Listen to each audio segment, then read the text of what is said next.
All right, I think it's working now. All right, we're good. Good morning. How's it going? It's been a crazy month for me. Crazy, crazy month. Everything happened all at once. Alternator went out. I had some bushings on my car go out, so I had to do a lot of work this weekend, and then I had to work at my job too, which is getting pretty busy. Had some big jobs, multi And million you have dollar to take care of our projects. portfolios. What's up? And you have to take care of our portfolios. Remember, you're Yeah, managing them. yeah, I know. It's fun times. Fun times. Yeah, if there's any background noise, my apologies ahead of time. I got the window open, so you know how it is. Um, I'd rather do that than turn on the AC. It just costs less. All right, so let's kind of get into the motion of things. We'll talk markets and we'll kind of go over what I see going on. Let me get this open real quick. I followed a couple people on Twitter today. I think they have a pretty good indication of the move. It's very similar to the one that I have built out. Very similar. And we'll talk about that too. We're going to get into oil. We're going to get into a lot of things. I think, there's a lot of things going on with oil. So, and luckily I got everything out of the way. So I have plenty of time to be on here this evening. Um, let's go through what we got here. Hey, Willie, how's it going? Yeah, minute 20. Yeah. It's been pretty crazy. It was going to be earlier today. Again, my apologies on that, guys. Stuff happens. Um, had a lot of things going on lately. I even had a couple of different places approach me on positions and stuff like that, and kind of in communications with a couple different places. So we'll see how that turns out. Um, so what do we have going in the chart? I think it's pretty apparent. You're seeing the pullback right now, and then the pullback potentially continues. What I was looking for ideally is the monthly close to be below 27.5. I didn't like that it halted up here at 28.4. So this drop is kind of questionable, right? Typically opening a market or opening a monthly close is a pretty significant sign. And what you're looking for ideally is you're looking for the move to push up if it's going to come down, and you're looking for it to come down if it's going to push up. So I'm very questionable on the move. I would like to see the move to continue the direction it's been heading.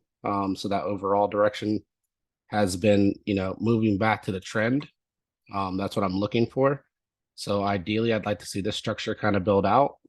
And what that would do is that would, create a rising wedge in essence, and we'd see how that would play out. Let's see what that kind of looks like here. So if we were to go with a rising wedge, it'd be something like this, and then it would be something like that, and we would see kind of price ping ponging here, right? If you see price start to ping pong, sorry, or not a wedge, sorry, my bad. Oh, this is a bear flag. So if you see prices moving towards the upside in a flag pattern, typically that's a breakdown pattern. If you see prices moving in a down pattern, that's a bull flag pattern. So that means that price is pushing down, price then bounces out of that position, and so on and so forth. So I got a couple different ideas for the zone. One is this ascending wedge, which is bearish.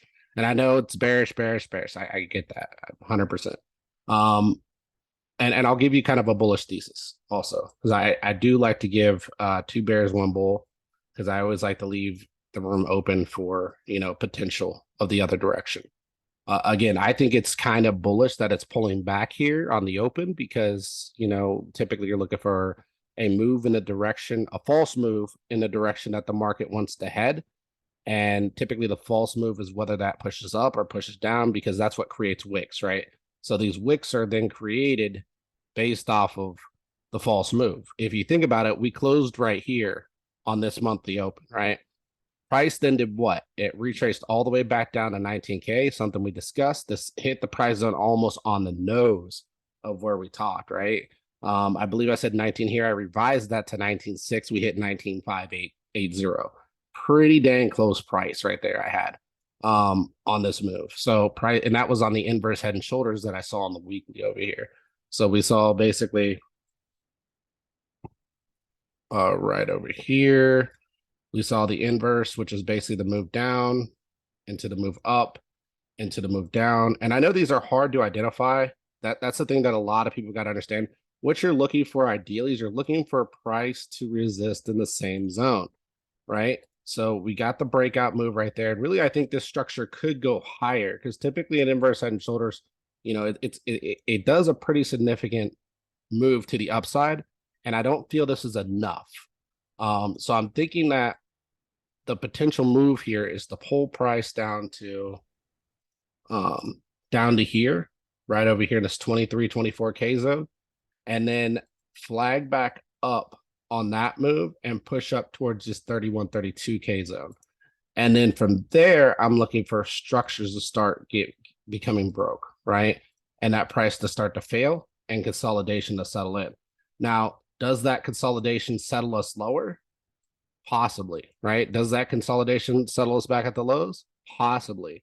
But what I'm looking for is a failure of structure, or at least a pullback in structure to kind of facilitate what is going on right now with price. So that would also follow through with what I talked about last time, which is our 1, 2, 3 push. So that's basically our 1, which occurred here. And we'll get into SPY next too, for those of you who may not be into crypto. This is our 2 push here, and then that would facilitate a pullback, right? And I know a lot of people get mad because I say, hey, we're gonna come down, and it's like it's a retrace at the end of the day. Our pullback to 3, and then our push up to 3. Sorry, this will be our pullback to 4. So this is what a 1, 2, 3 structure it is. It's a 1 push, pullback, 2nd push, pullback, 3rd push, done. Structure's finished. Structure starts working its way the other direction. These are atypical moves. So if you wanted to use a 1, 2, 3, 4, 5, it would be a 1 into a 2 into a 3 into a 4 into a 5. 5th wave, the whole thing's done, starts to come back down, recovers typically back down to the 2 if it's bullish, potentially even, you know, back down to the beginning. If it usually ends up back at the beginning, that means that we can go deeper, right? So one thing I would be watching for, and I know there's a lot on my screen right now, because I'm trying to draw these possibilities. If price were to go deeper, I'd be looking for it to follow this trend. I would not be looking for it to break this trend. This has been a long-standing trend for the market. So if deeper were there, it would be somewhere along here, right? Wherever that would fall. The halving date is basically right here. Typically, we're looking for a pullback, whether that be a little bit of a higher move, which is what I'm actually anticipating, which is right here. You know, or maybe even we break structure some way this cycle from our normal structures and maybe do a deeper move. Who knows? So I think this would be an entry around 19.4, 20K. Once this 1, 2, 3, 4, 5 fills out. And then if you want to take the upside here, I think, you know, the best place to do that probably around 23, 24K. You could take the upside, but you're pressing against the upper wave. And typically your 5th wave is not as long as your 3rd wave. Your 3rd wave is your biggest wave, right? Look, if you look from here structurally all the way to the higher, that's a massive move, right? When you look at the structure here from the 1, it's pretty much very similar, but not quite there. So that's something that I've been kind of watching. As far as price, I think the 3 had the biggest move here, 4, and then 5, and then 5 ends at the 32. If we're gonna complete this 1, 2, 3, 4, 5 wave. Now, for those of you who don't know, this is what we call a momentum wave, right? This is momentum. So the market is in a motion, and then that motion ends up capitulating at a certain point. And that motion usually capitulates on the 5th wave. The 5th wave, you're looking at a substantial pullback. Very similar to what we had going on over here. We could technically kind of look at this in a similar structure. You're probably like, what do you mean a similar structure? So the way I would kind of view this is we had our 1, 2, 3, 4, 5. And that's our 5 waves there. Our 5 ended up going higher than our 3. Ended up retracing pretty far down, and then we ended up kind of collapsing from that position. So we had to see, does this 1, 2, 3, 4, 5 break down hard, or does it end up finding support around this 19.4? If I were looking for DCA, like say I'm just a regular guy, doesn't really trade, not really interested in trading, My DCA points would be 19.4 to 20K. And if you're looking to get in and you're scared that, we may break out, which, at the end of the day, these are always potentials, guys. Like, I want you to understand, maybe I'm wrong on the 1, 2, 3, 4, 5 coming back down, and maybe we continue making momentum waves, right? I don't think that's the case. One reason I don't think that's the case is because our halving typically is our absolute for every single cycle. If you go off cycles for crypto, and usually the highest I think that this thing could get to would be this move right here. That would be the highest I think this could get to. And you're probably like, well, what do you mean by that? What I mean by that is every single cycle, as far as crypto goes, and again, we will get into regular stocks and stuff like that too for those who are here for that. If we go over here, we go to BLX and we look at BLX. So I cycled these out for people so they could understand. This is our high move, right? And amongst that high move, once we made it, we came back down and pretty much touched the low, right? You went 30,000 or 3,000 here, 3,600 here. There's not much of a difference in price, right? You came back and touched it. Now, this is a brief move, right? It doesn't stay down here for long, but you get a chance to get your entries if you're looking for them and you were waiting for confirmation. We had the same thing over here in the previous market. We had to move down basically down to about 165, right? You ended up bouncing probably about 25% above that, right? So you hit 195 as the low, and then kind of moved off of that, shifted, held the high, pushed up. And then the halving is what really dictates the next bull market every time for Bitcoin. As you can see, once you start to move into that halving date, that's where things start to go parabolic, and those parabolic moves go. That's why when people are sitting here and trying to tell everybody, hey, we're going parabolic, guys, we're going 150K. It's like they're ignoring the fact that crypto stays in this capitulative state until it breaks the halving date. So the expectation here is that crypto will continue to follow its cycles and will stay in this capitulative state until it reaches the halving date. Now, one thing you'll notice too is typically price gets down below this zone, comes back up, taps the zone, and then starts to fall down, comes back up, retests the zone, and then comes back down to retest the zone before it takes off. Again, comes down, breaks the low, comes back up above, comes back up, touches perfectly back above the high, comes down, touches the low, comes down, breaks the 200, bounces up, breaks the 200 a second time, bounces up, hits the high again, rejects heavy, comes back up. And then this, so when people sit there and use the chart that shows like disbelief and all that stuff, I do believe that that's the case when you're on this side of the halving. I do not believe that is the case over here. Over here, this is capitulation. That is simply what this is. Capitulation is just price moving within a zone, and you're able to catch lows and highs of the price, right? That's capitulation. This is your parabolic move. That's why I hate when people post charts that like just literally contradict reality. This is reality. What everybody else posts is stuff like this. And I am ranting a little bit because it frustrates me that they bait people in with such BS. This is all people do. They go like, again, halving right here, right? And they'll just draw you a chart like this. And that's what they tell you. The dumbest things I've ever seen, like just the most ridiculous. Am I denying that Bitcoin can come up here and test this? No, I'm not, because that's definitely a possibility. Again, that whole situation can change too, right? And maybe we stay in this lower zone. We never know. But we do see as the atypical that this is the zone that price will be capped at. Price will not exceed this price zone. Never has, and I don't think it will. Right? One thing that I noticed down here at 13, now keep in mind, we ended up bouncing back above this line, but then staying capped below. That could very well be what we had go on here, and now we're capped down here. That's why I don't want people to ignore the obvious in this price zone, that this could be the ceiling right here. You can see very clearly this was the floor for price. Where are we rejecting? We're rejecting at the floor for price of this upper zone.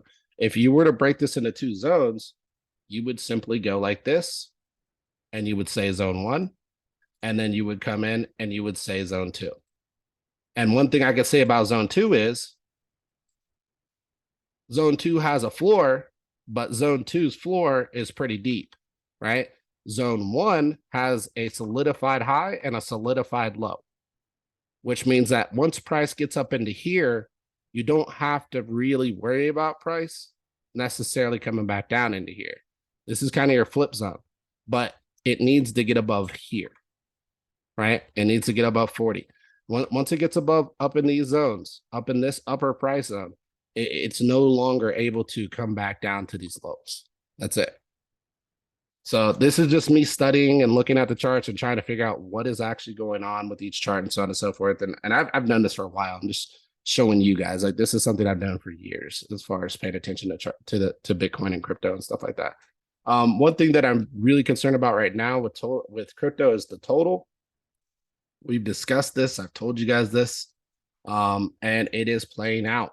It is 100% playing out, and that is the double top move right here, right? So typically, what you're looking for is you're looking for this thing to turn bullish on the double top, and that would make sense going into the halving over here again, the state.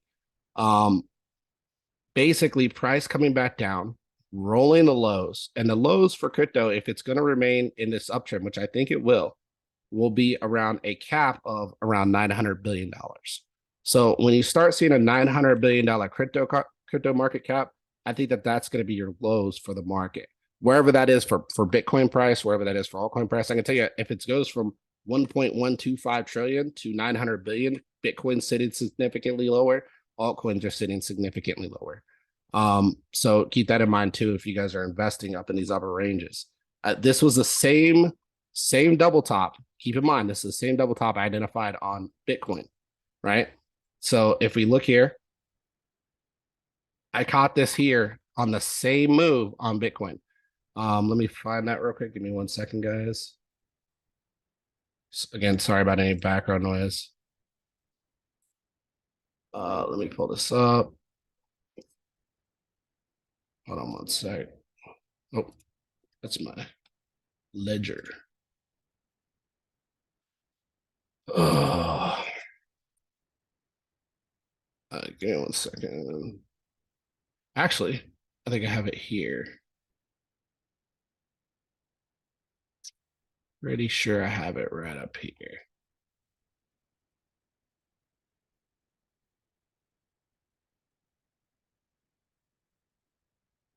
Yeah.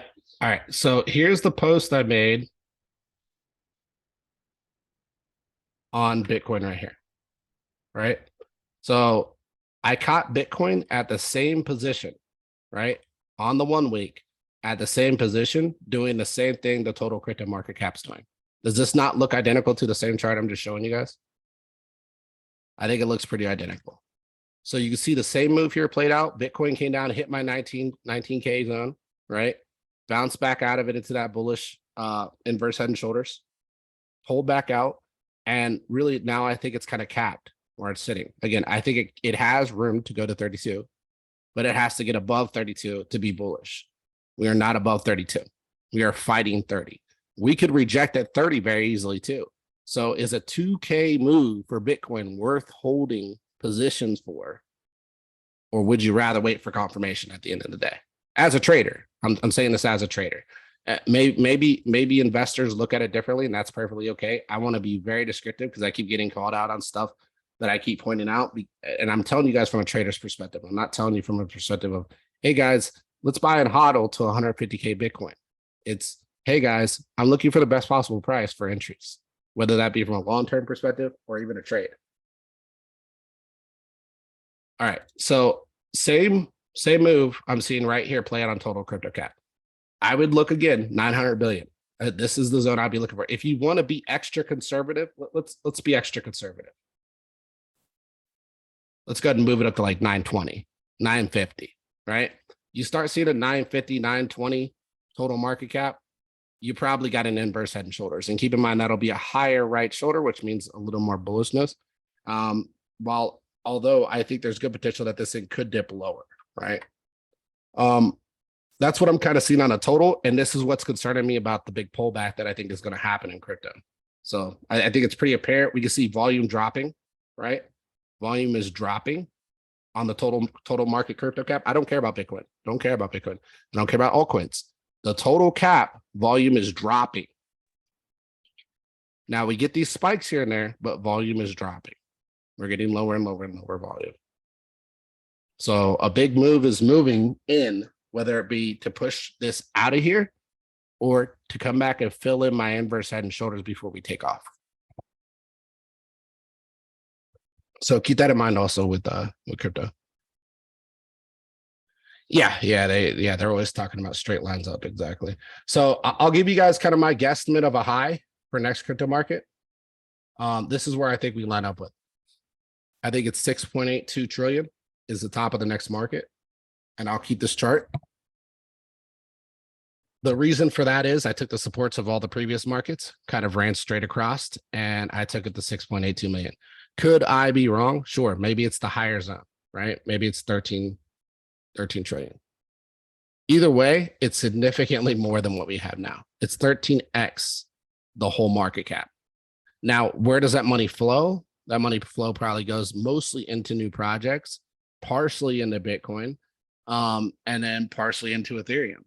And that's pretty much what I'm thinking of where that money will flow. I think we'll see another Luna next cycle that will probably collapse, and many other things that we typically see every cycle, these big Ponzi's. So that's kind of my thought process on crypto as a whole. And I think that gives you guys a good insight on what to expect and what to look for. I've given you numbers. I've given you statistical numbers that follow cycles. Just follow those numbers, and I think you guys will be okay, right? If you don't act, it's going to be on you, right? At the end of the day, I have tried to tell people, and there is potential to go deeper, right? But you have to take the opportunity, and I don't play against patterns. I just don't. And I think this is a really good indication. It's a setup that looks, just like Bitcoin, as far as an inverse head and shoulders. And if price comes into here, I'll be taking purchases in the zone. I'm not too worried about crypto collapsing and coming down deeper. It could, I could be wrong, right? But I'm going to play the statistical number of this has a better percentage play of happening than a collapse, especially being this close to the next cycle. So another thing I want to point out, and I know people are like, well, what about what's going on with the market? What about what's going on with the economy? So on and so forth. At the end of the day, I think the economy collapses. And I don't mean it like in everything's going to burn and everything's going to fall over. We have a lot of liquidity to float the economy. It's just going to be slow and painful. I think crypto kind of works outside of that in a sense through its halving and everything like that, gets its euphoric period. I think really crypto for me is kind of leading the markets as far as like telling me like, hey, we may not see that collapse until a couple more years from now. We may not see that collapse until after the bull run. And that may be what causes, or what they say causes the collapse. So always keep that in mind. Like news follows the charts. Charts lead the news. Money moves before the news moves. Always understand that. Somebody knows this stuff before you know it, that has a lot more money than you do, then takes entries into the market. I can tell you this type of move is an impulse move. What does the word impulse mean? Anybody here? It's almost like FOMO. What's up? Not a lot of thought. Not a lot of thought. Yeah, it's a process of where you're taking entries because you see an action and you want to react without thinking about it logically. That's why they call it FOMO. Will I've said it's kind of like FOMO, yeah.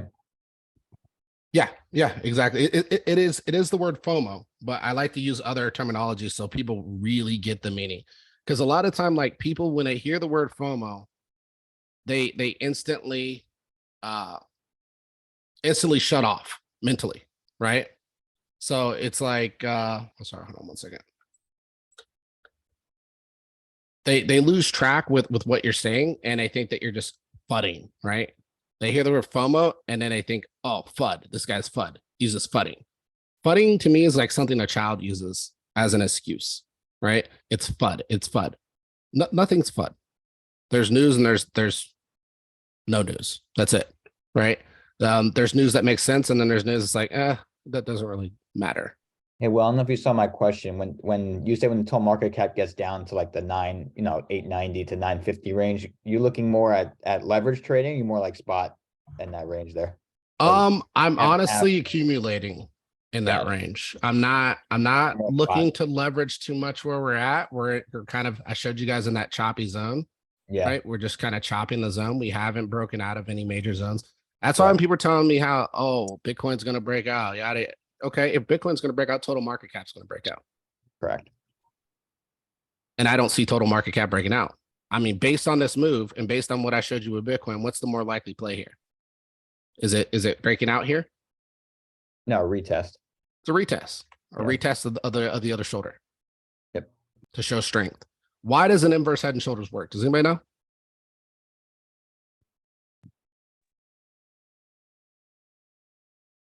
Is it that it's turning resistance into support? Yeah, but it essentially is turning resistance into support. Another way to look at it is that price broke down, bounced this zone, came up, bounced lower, came back down, bounced on the same support, right? So now we've got what forming here? From here to here, what's forming? Higher low. A higher low. From here to here, what was forming? Lower low. Lower high. Lower low. Yeah. Read the market as it's showing you, right? The market will always show you the way. Do you think they leave this wick behind? Anybody? No. No, I don't think they do at all. I think they come back and fill this wick. What does This it is mean the to fill weekly, this wick? right? This is the weekly, correct. Okay. What does it mean to fill this wick? It means a full body candle close somewhere in this wick zone, whether it be here, whether it be here, so but maybe be up here. But we will get a body close to fill this wick. Think of wicks like gaps for Bitcoin because Bitcoin doesn't have gaps, right? So when you get a wick this big, it's basically a price imbalance that has to be rebalanced. How do you rebalance? You bring price back to that zone to grab all the liquidity before you leave it behind forever. That's how these things work. So inverse head and shoulders typically will kind of signal a bottom. Yes, 100%. Or a zone bottom. So that's why I'm taking entries here. I'm taking entries here, guys. Like if it collapses, it collapses.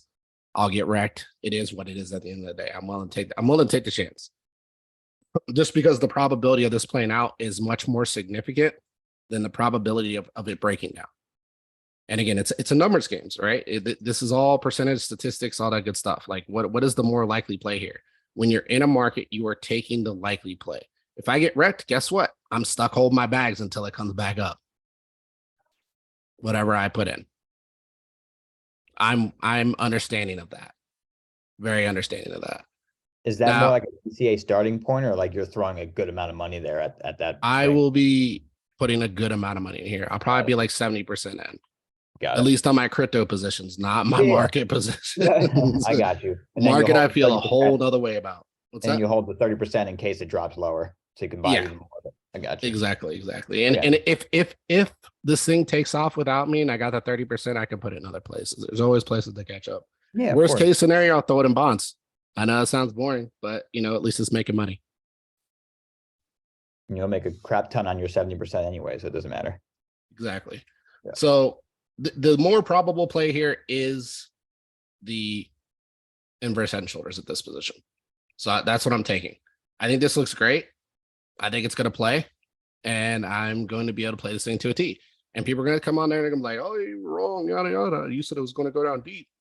No, wherever it lands at this point. Now I could show you some other people who have some different theories who think this thing's going to completely collapse as far as Bitcoin goes. There's a guy that I was looking at today. He's a pretty popular person. Knows his stuff, and he's basically looking at something like this. He's looking at the impulse move playing out to the 5, and then this thing really starting to rip down, right? And hit this lower zone. If that happens, my 30% will be worth probably 4 times my 70%. So I'll still be good. Now, the percentage of stocks versus crypto, that's all up to you at the end of the day. It's how much risk you're taking to no risk, right? I think you know, myself, I'm not even going to tell you like what I think you should do. I do about roughly about 10% of my total amount that I've invested into crypto. So 10% of what I have liquidity wise goes into crypto, 90% goes into stocks. Yes, I could probably be a millionaire someday if I put 100% in, but I'm not willing to take that kind of risk because it took me a long time to build my portfolio, a really long time. And a lot of people got to understand that you have to protect capital before you can make capital, because you could make $1 million in a bull run and then you could lose it all too. Go right back down to like 10,000 because you get caught up in the BS and you think everything's going to be the way it is, that people say it is. Super cycle. The super cycle theory, I'll tell you guys straight up, I was laughing. Like I wasn't laughing at people. I was laughing at the ignorance in the market because it wasn't coming from retail. Do you know who it was coming from? Anybody? It was coming from institutions. They were literally baited into crypto. And I say this legitimately, they were baited into crypto. And I'm not talking about through Bitcoin, right? Into a bunch of Ponzi's like FTX, Luna, so on and so forth, into putting billions and hundreds of billions of dollars invested into them over the super cycle theory. There was no logic to any of the super cycle. Do you know why there was no logic to any of the super cycle? What happened in 2019, 2020? COVID. Or sorry, not 19, 20. Yeah. COVID happened, right? So was anybody working during COVID? No. So how would production be able to keep up with demand when people are far beyond their means with liquidity because they're getting free liquidity and nobody's working to create the products they're buying? Plus, we weren't, you know, near the halving cycle. Didn't line up, so it wasn't going to happen anyway. Correct. Yeah, we weren't anywhere near the halving. We were Even actually without moving COVID. towards the midpoint where it's actually supposed to come down. Right. Right. And there were so many red flags in 2021. It wasn't even funny. And it wasn't even just in crypto. It was on the stock market too. The stock market was topping, and nobody wanted to believe it. They were like, "Oh no. I rode Tesla all the way down, guys. My best calls of the year were in Tesla. I rode that thing all the way down because there were so many people in disbelief that thing could come down. That whole empire crumbled. Tesla got destroyed this cycle, like completely annihilated. I mean, they even removed it from the SPY. So when you, and I'm not saying that, you know, I don't really know the reasoning behind the SPY move, but the whole point is that a lot of FUD came into Tesla, pushing price down. They were talking about Elon selling on to everybody and everything else, all these issues, so on and so forth. Not saying Tesla's a bad product either. Believe me, I think Tesla stock's great. But from that perspective, I just rode the FOMO, right? I rode the FOMO up, I wrote it down because I knew how people would feel about it, and people would ride that thing all the way to the floor. People did the same thing in Luna. I told people to get out of Luna. Nobody wanted to get out. All this thing's going to the moon. People did the same thing in FTX. I was like, this thing doesn't look right, so on and so forth. It's being floated. It's not taking liquidity. Nobody's taking money out. It made no sense. Profit taking is a process in markets. Hold on one second, guys.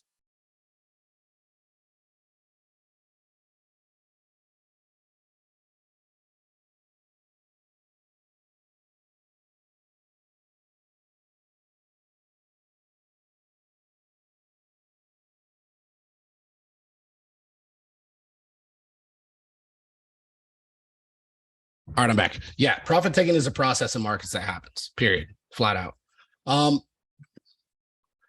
Yeah, so when the super cycle thing started getting floated, it wasn't just being floated in crypto, it was being floated in traditional markets, which was that really solidified it for me. That's where I kind of saw where everything was kind of coming down. So let's get into some of the other markets. We talked about Bitcoin, we talked about crypto a lot here in the beginning. I know some of you are here for traditionals, and we'll talk about that next. I want to talk about high risk QQQs, DXY, NDX, Russell, and we'll go into a few that Aaron gave us, the HYG, SPY. I'm going to cover quite a few of these. Meta's an interesting one too. I think this is a house of cards, to be honest with you. deep fall for Meta. Bounced out hard. I think Meta's looking to come back pretty significantly from this move. So I'll give you my full thoughts on Meta. And I think it's really simple, really straightforward, and I think that you guys should definitely consider. Meta as a whole, I'm looking for a W formation pattern. So what does that mean? That means Meta is nearly at its high, right? If it's not already hit its high, it might come up to here. It's nearly at its high. So the W formation pattern is basically a move down into a move up, into a move down, and it probably, possibly may not retest the low, right? Into a move out. So this is going to be a lot more choppy though, getting back out, but ultimately it will be a W, right? Into the breakout. And that will basically be price breaking the high over here, you know, obviously way far out. That's my expectations for Meta as a whole right now, is I'm looking for them to pull back pretty hard, right? Really, really hard. Now, could I be wrong on this 100%? Maybe they land right here on my other support, around 125, but Meta is not a buy at 211 for me. I think it's way overbought from a chart perspective. And one thing that we can see here, I don't know if I have the thing up here. I guess I don't. All right. One thing we can see here, where is volume the highest on Meta? Anybody? At that low there. At the low. Yeah. At the major sell-off. What's been happening since then with volume? Gone down. It's been going down. But the Meta price is, went up. yeah, exactly. That's exactly it. So what that indicates to me, because we have all these green candles, right?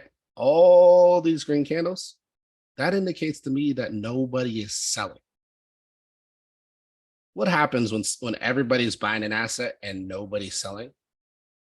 It's gonna get dumped at some point. It's going to get dumped at some point. Who's going to do the dumping? Well, it's going to be all the people that bought it here.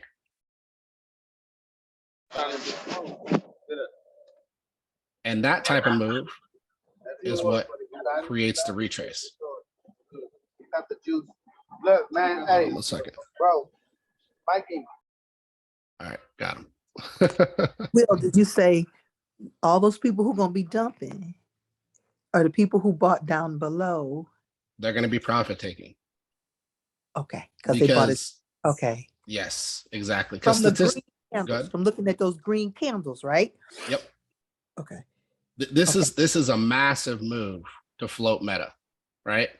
Okay. And then you got other people buying into the hope that Meta will go higher. Okay. Okay. Okay. So- Okay. I got you. Which is where the Again- big players are gonna want to sell. They're probably already starting to sell, I assume. Yes, that's what I would think. We're not seeing enough selling in the Yeah. move, right? The volume's dropping. This means nobody's buying, nobody's selling. That's what volume dropping means. Volume dictates both selling and buying volume. So if nobody's buying and nobody's selling, what happens to something at a certain point? It becomes what? If nobody's buying, nobody's selling. Mhm. It's stagnant, correct? It's stagnant, exactly. And what happens with a stagnant market? Trade sideways. It trades sideways until what? It drops. Find better price. Till it drops. You have to entice new buyers. The only way to entice new buyers in a scary market is to make things cheaper. Yeah. That is the one fundamental that so many people miss. They miss that. They don't understand it. They're like, why would it go down? These people got in at such great prices. They did. And they'll get in at good prices again. How will they do that? Well, they'll initiate the dump, Entice buying. Yeah.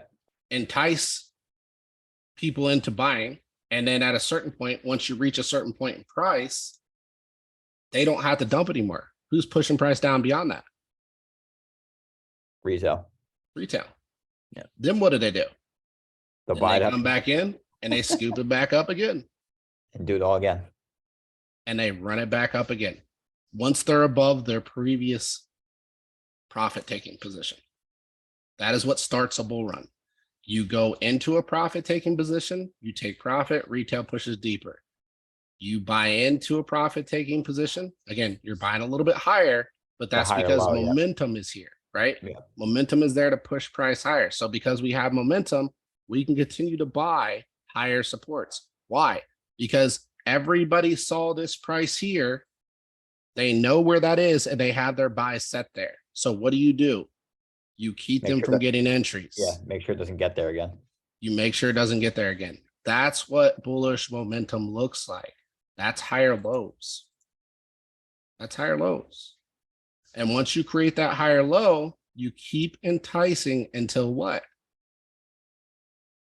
Until you find out, A, no matter how many times we've tried to break through the zone, we can't entice people to buy through here. Then what? You We take your have to profit. make it cheaper, Yeah. guys. We have to get people in again. So then we recover the same zone, try again.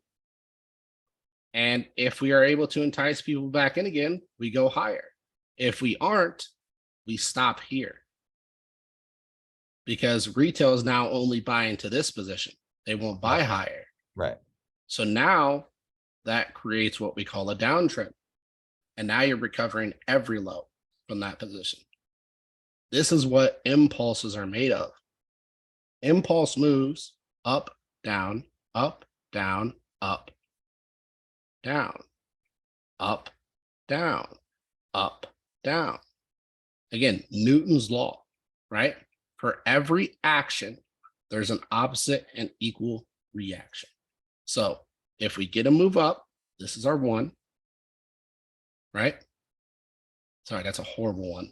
This is our Looks like 2. looks like an eye. This is our 3.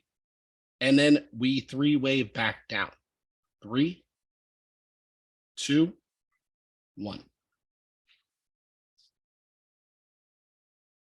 Now you're probably like, well, why would it do that? Look, it's not just 3 pushes up, 3 pushes down. Action, reaction.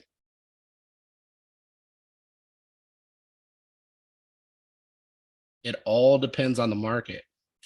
Is the market interested in pushing prices higher? If not, what we get is a cap, right?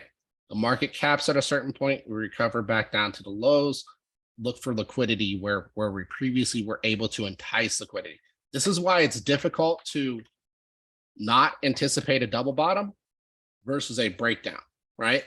You typically want to anticipate a double bottom once you catch a bounce. And the reason that you want to anticipate a double bottom once you catch a bounce is because the market at the end of the day, sorry about any background noise, it knows where buyers are.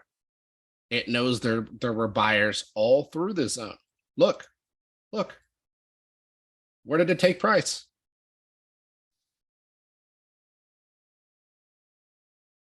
Where did it take price?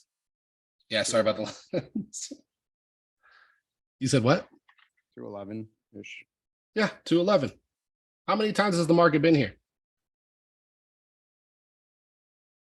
At least 4 that I can see. 1, 2, 3, 4, 5. So 5. Yeah, there you go. Isn't it funny how price moves directly towards where it's previously been? This is why when we say, hey, here's support, here's resistance, what are we looking at? What are we looking at on the charts? Point of interest. We're looking where price stalled. Not just to the upside, to the down. Where did price stall here? Well, if we want to take this and look at price stalling, it looked to me, as far as this goes, like price stalled right around these supports.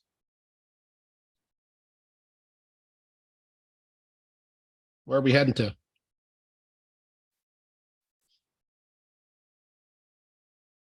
And I could probably line that up a little better. But where are we heading to?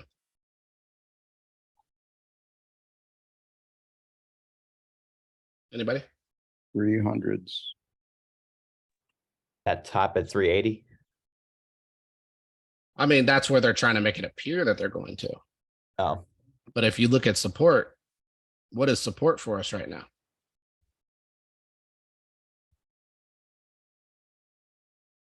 It's resistance.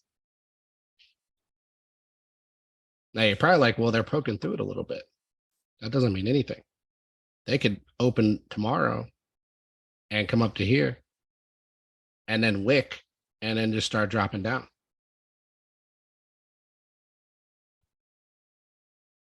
So it's not just price across, it's price floor trends too. This is how we knew the market was going to top up here. You're probably like, well, what do you mean you knew the market was going to top up here? If you look, you're slowly but surely starting to lose momentum.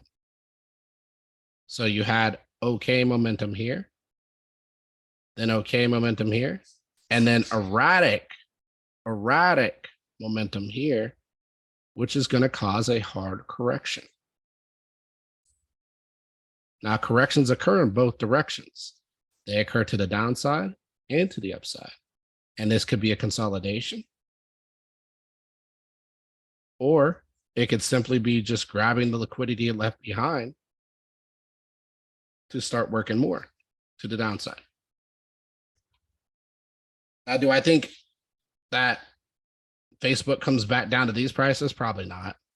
Probably not realistically. You know, best case scenario, I already had them marked out here. I was looking at like $80. And then this floor right here that we dipped into, which is basically where we almost got to my price target. Almost there, but didn't quite make it. So I missed an entry on Meta based on that, but I was okay with that because I'm still looking at different things. And I have no problem telling you guys that. Like, I'm not gonna be like, hey guys, I caught every single trade, perfect trader in the world. Do all the things that I need to be doing. I'm always catching everything. I don't. I miss stuff too. I had the price set out. The thing is with me is I set my price, I set my zones, and I take positions based on those zones. If price doesn't reach my zone, then I don't get an entry. That's just how this works. If price reaches my zone, I get an entry. That's how this works.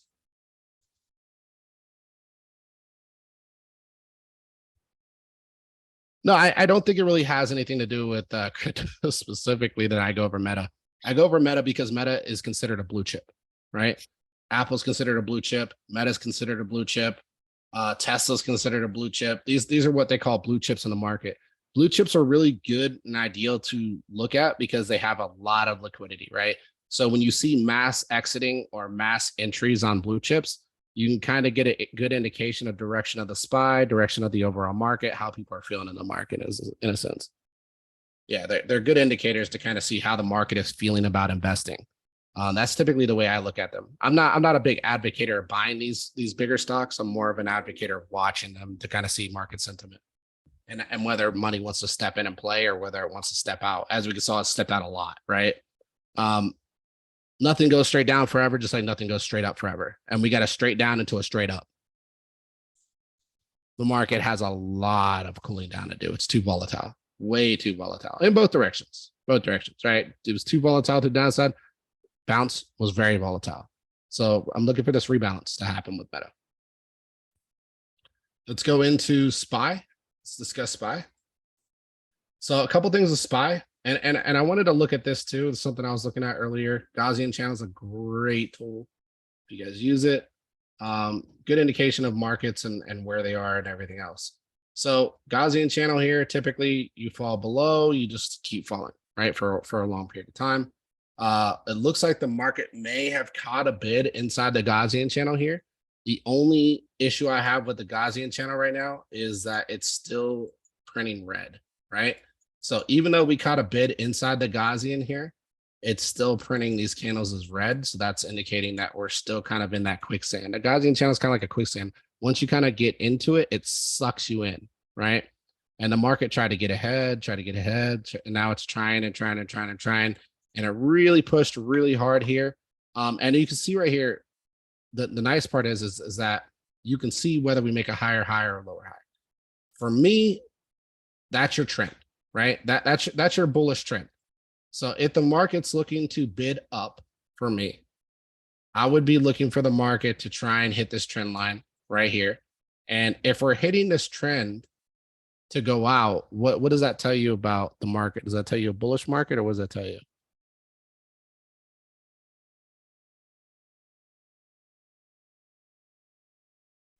That will be a bear flag, isn't it? If it keeps going up like that. Yeah, it could definitely become a bear flag. That's one thing.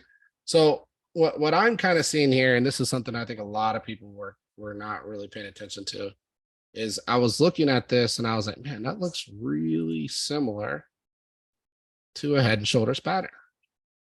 Now, granted, the right is a little bit above, so I can't really verify that. But if you look, you got to move into a drop, into a higher move, into a drop, into a move. And if price comes back down and retests that low, I think that's breaking. That's your neck. And that's why I think it's printing red. So SPY does not get above this position here at 41.50. I think SPY is screwed. Because if we get an inverse head and shoulders, I mean, it's not really a measured move, but we'll just give it a measured move to be nice. And you mean on a closing basis, right? Yeah. Okay. Yeah, it needs a whole body close above that position. It needs a whole body close above 41.50. If it does not whole body close to that doesn't mean a wick. That means the body candle on the weekly needs to get above 41.50 close. Then it has good potential to start moving for this higher position at 4,300. And then if it gets into this 4,300, I would expect a big rejection here. This is the top of the gauze. It's also the top of the range. I know people keep on pointing at MAs and stuff like that. I think those, great, sure. I think like a lot of these are not merging the way that people think they are. Let me pull in a couple more MAs real quick, and I'll kind of show you guys what I mean. I'm going to show you guys some good ways to tell momentum too. Just so you guys know, MAs and EMAs and all that stuff like that, those are all lagging indicators. I want you guys to be very well aware of that. So when people are using them, they're using an indicator that's lagging the market. Momentum is RSI and so on and so forth. Those are leading indicators. There's different types of leading indicators, and then there's lagging indicators. MAs are lagging indicators. Let's go with we'll go with the 100 here. So typical is 100, 200, 50, and 25. So we'll merge all those together. We'll do one more, and we'll drop in the, where's it at? We'll do the 50. What do we got here? This one is 100. Okay. Settings.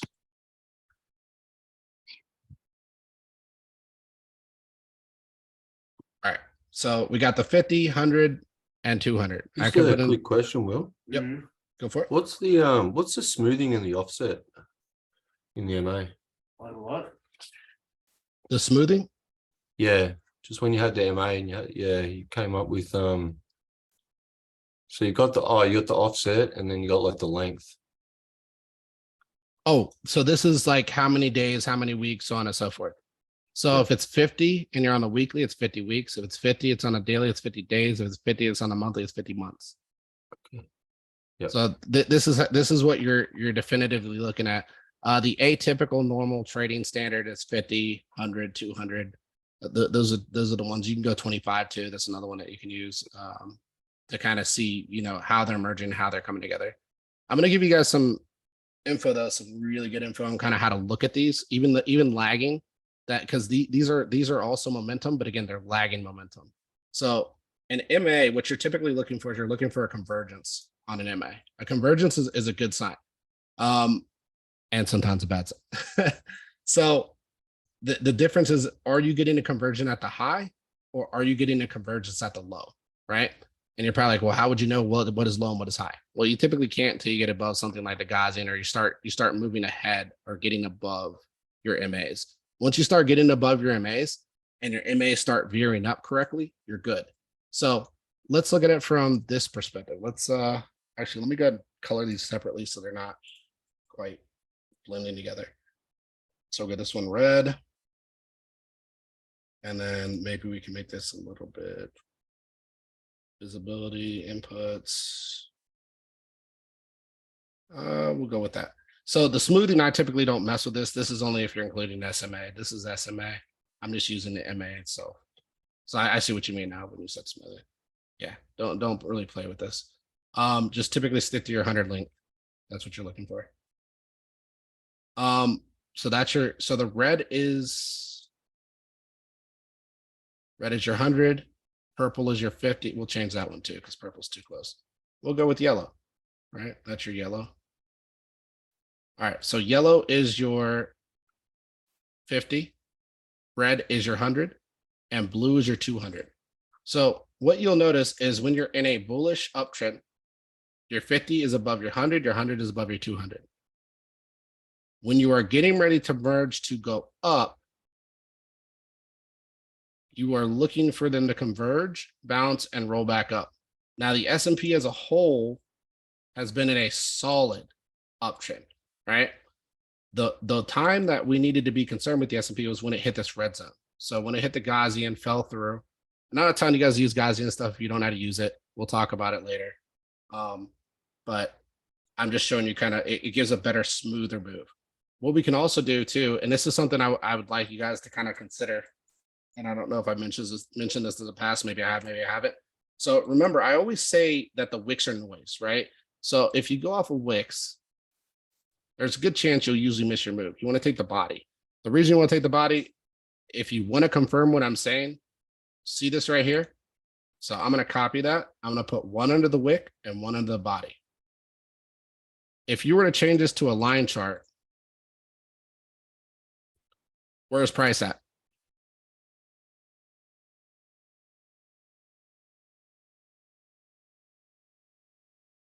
Anybody?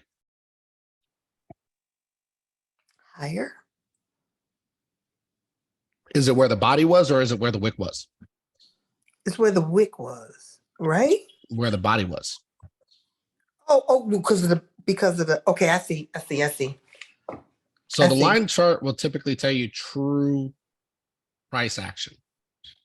So if you ever get confused and there's too much noise on a chart, change it to a line chart. That's all you got to do. Just change it to a line chart. Line chart will tell you kind of what's going on and where price is right now. And as we can see right here with the line chart, I think this lineup looks good for an inverse head and shoulders as long as this line right here doesn't get above this head. It just needs to stay below it. And if you look at this from a line chart perspective, I'm a little bit too high, right? Or a little bit too low, sorry. So it'd be something more like this. That would be your neck.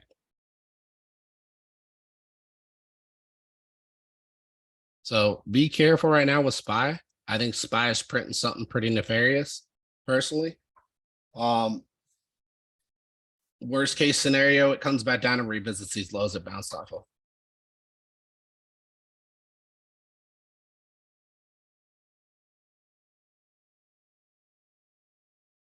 Yeah, exactly. As long as the Gaussian is facing down, it's just like MAs, and that's what we're gonna get into with MAs too.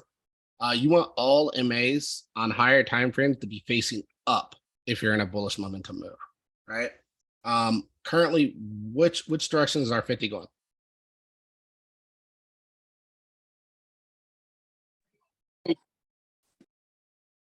Which way? It's going down, right? Yep, somebody put it in there. Daniel, yep. Yeah, it's going down. So our 50 is facing down. What is our 100 doing? Basically going straight across. What is our 200 doing? Starting to move up. So what we call this in trading, all right, is a convergence, right? We're going to get a convergence. Now, a convergence is going to be really good or really bad. All right. The point is the 50 needs to be above the 100 and the 50 needs to be above the 200. Currently, the 50 is below the 100. So because of, and keep in mind, price could be trading substantially higher before it ends up getting above there. But if you want confirmation of a bullish move, a macro, super cycle bull run, like everybody says, you would want all these verging to the upside and getting ready to converge and cross. So I'll show you an example of that. Especially where we're at right now, right? This is a pretty significant drop for the market. So this isn't like one of these events. This is like one of these events. So you can see here, and this is the problem I have with this, right? The convergence is just now starting to happen. And last time the convergence just started to happen, just like it is now, right? Just like it is now, look at that. Veering down, veering up, veering up.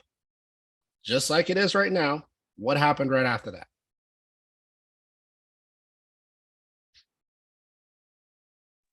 Massive dump. Crash and burn, crash Yeah. and burn. You don't want to see this type of move at the highs. You want to see it at the lows. And I know I say lows, but like, this is the lows. I hope we're not up here. I really do. Because that's not just pain for you guys. That's pain for me too. I'm going to be feeling it just as bad as you guys. Yeah, I'm highly concerned with this situation. And keep in mind that price has gotten back into the Gaussian before. It has. That's exactly what it's doing right now. It just does it veer back for the highs, or does it reject here at the middle and fall back down deeper? And then everybody tells you, oh, nobody saw it coming, guys. Nobody. I just want you guys to really bury that in the back of your minds. All right. But typically after this convergence, you look for the same thing on the other side. So what do we see? We see what happened here. What happened here?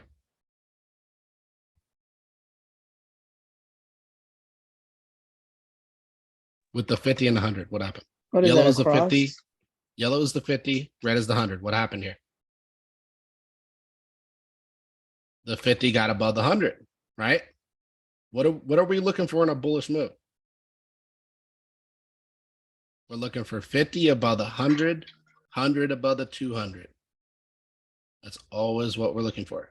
So even if you took this high peak move and you're like, well, I missed all this. Yeah, you could. This could end up much deeper too. You never know, right at the end of the day. We know what this ended up being, but I'm just saying, like, if this fallout happened, it could go a lot deeper. But if you just took the convergence, right? You took the convergence, and you don't even have to take the initial convergence. You can wait, because typically you'll get that nice pullback into the convergence. Once that convergence happens after full on nuked, you've now got momentum, right? And you've got a green Gaussian here printing too, right? So you price moved up, you got a green Gaussian channel, you got 50 moving back above the 100. It isn't quite above the 200 yet, but it looks like it's flowing nicely, right? So you could have caught it in here, roughly, $1,000 or whatever, whereas here you would have got it for 700. You got a 30% discount for guessing. You got a 30% markup for waiting for confirmation. So it's all about your trading strategies at the end of the day. If you're a guesser and a gambler and all that person, I mean, I could tell you there's plenty of casinos out there who are willing to take your money. You got confirmation caught here. You take the trade. Market then goes into a full-on multi-year bull run. That's all I'm saying. Even here, when price spiked down so deep, do you see any red here? No, because the Fed came in, picked up the market, pushed it back up. We're going to feel the effects. Think of this as like a ripple, right? The Fed intervened in something that was supposed to happen. Let's say you were supposed to die tomorrow, right? And death was knocking at your door. And I somehow come and tell you, hey, if you stand over here, you're going to get hit by a car. Stand over on the side of the street over there. I would be intervening with death, right? At that point, death will come back and get me later. Doesn't matter if I intervened here. This ripple will affect us going forward. And I think it's going to affect us in a big way. Now, am I saying nukes to the market? Not necessarily, right? Not necessarily. But I want people to be realistic with the market, right? Be very realistic. This is a big downtrend that looks like it's smoothing, looks like it, but doesn't mean it's going to, right? Typically, when you start to print like this, it gets pretty nasty moving forward. And this ends up being a lot more than what people think it is. So again, just multiple things here. I don't see the convergence in a good way right now at the highs. I see the convergence as a bad thing. And exactly like you said, like a death cross. Now, does that mean this plays out in 2023 or 2024? This might take till 2025 before it just full on nukes. Maybe 2026. The stock market doesn't move at the speed of crypto. Crypto can move in a year. The stock market could take multi-years of just trading in these stupid ranges that make no sense at all until all of a sudden one day it's like, oh, this company went under, yada, yada, and the market just nukes.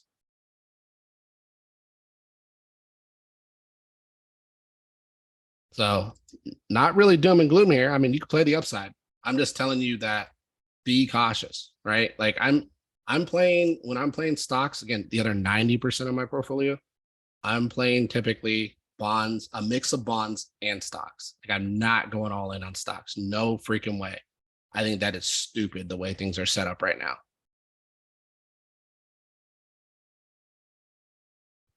Again, just my perspective on the market, but this is what I'm seeing with the S&P.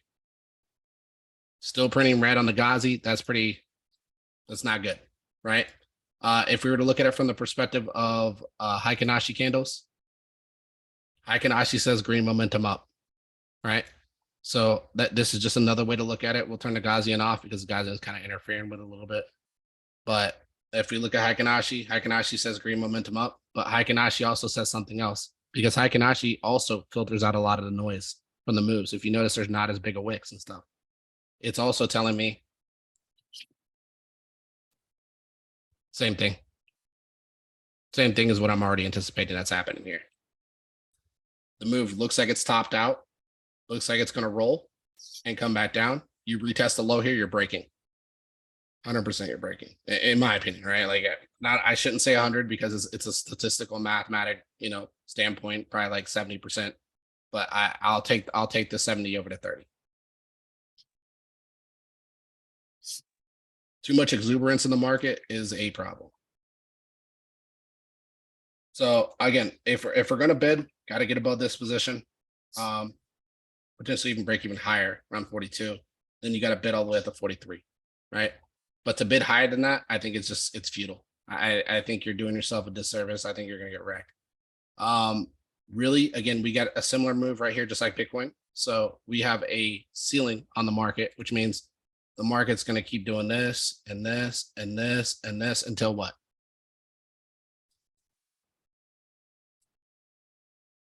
Anybody?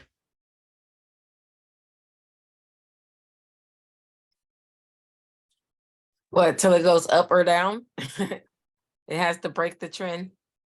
This to me is a bearish trend. It's a bearish trend with bullish momentum. Why is it a bearish trend with bullish momentum?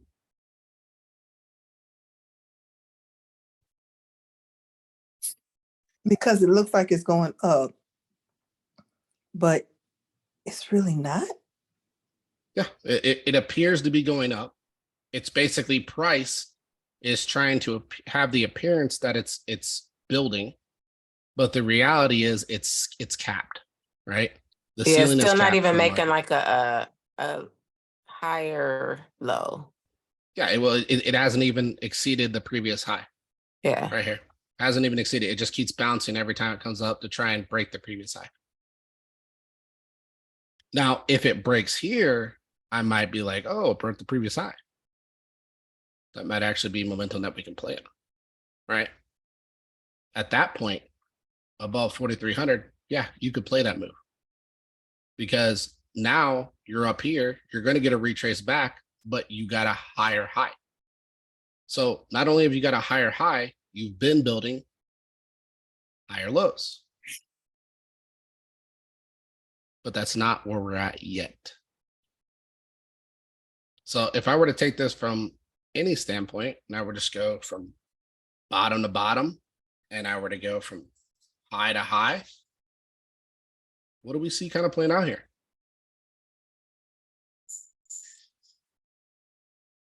That's a double top, ascending wedge into a double top.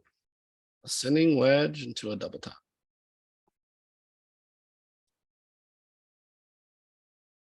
So just be cautious with this. I think something bigger is stewing here. If I just want to look at the price action alone, ignoring the low, then again, we're still in a bad situation. In my opinion, I think we're in a bear flag.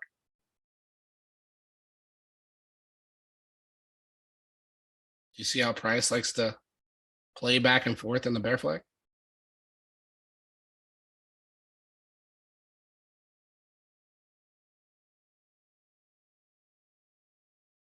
Bear flag into continuation.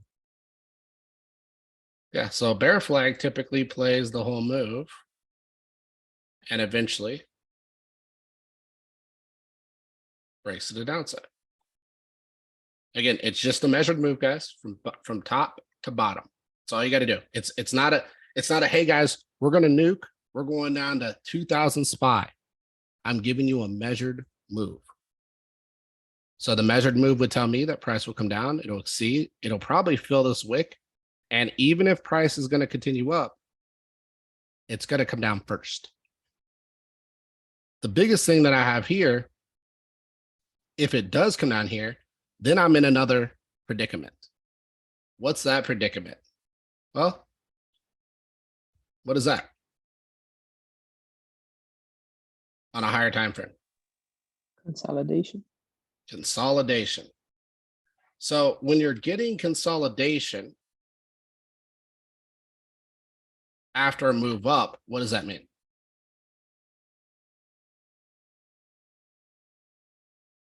We usually break to the downside, don't If you're consolidating after a move up.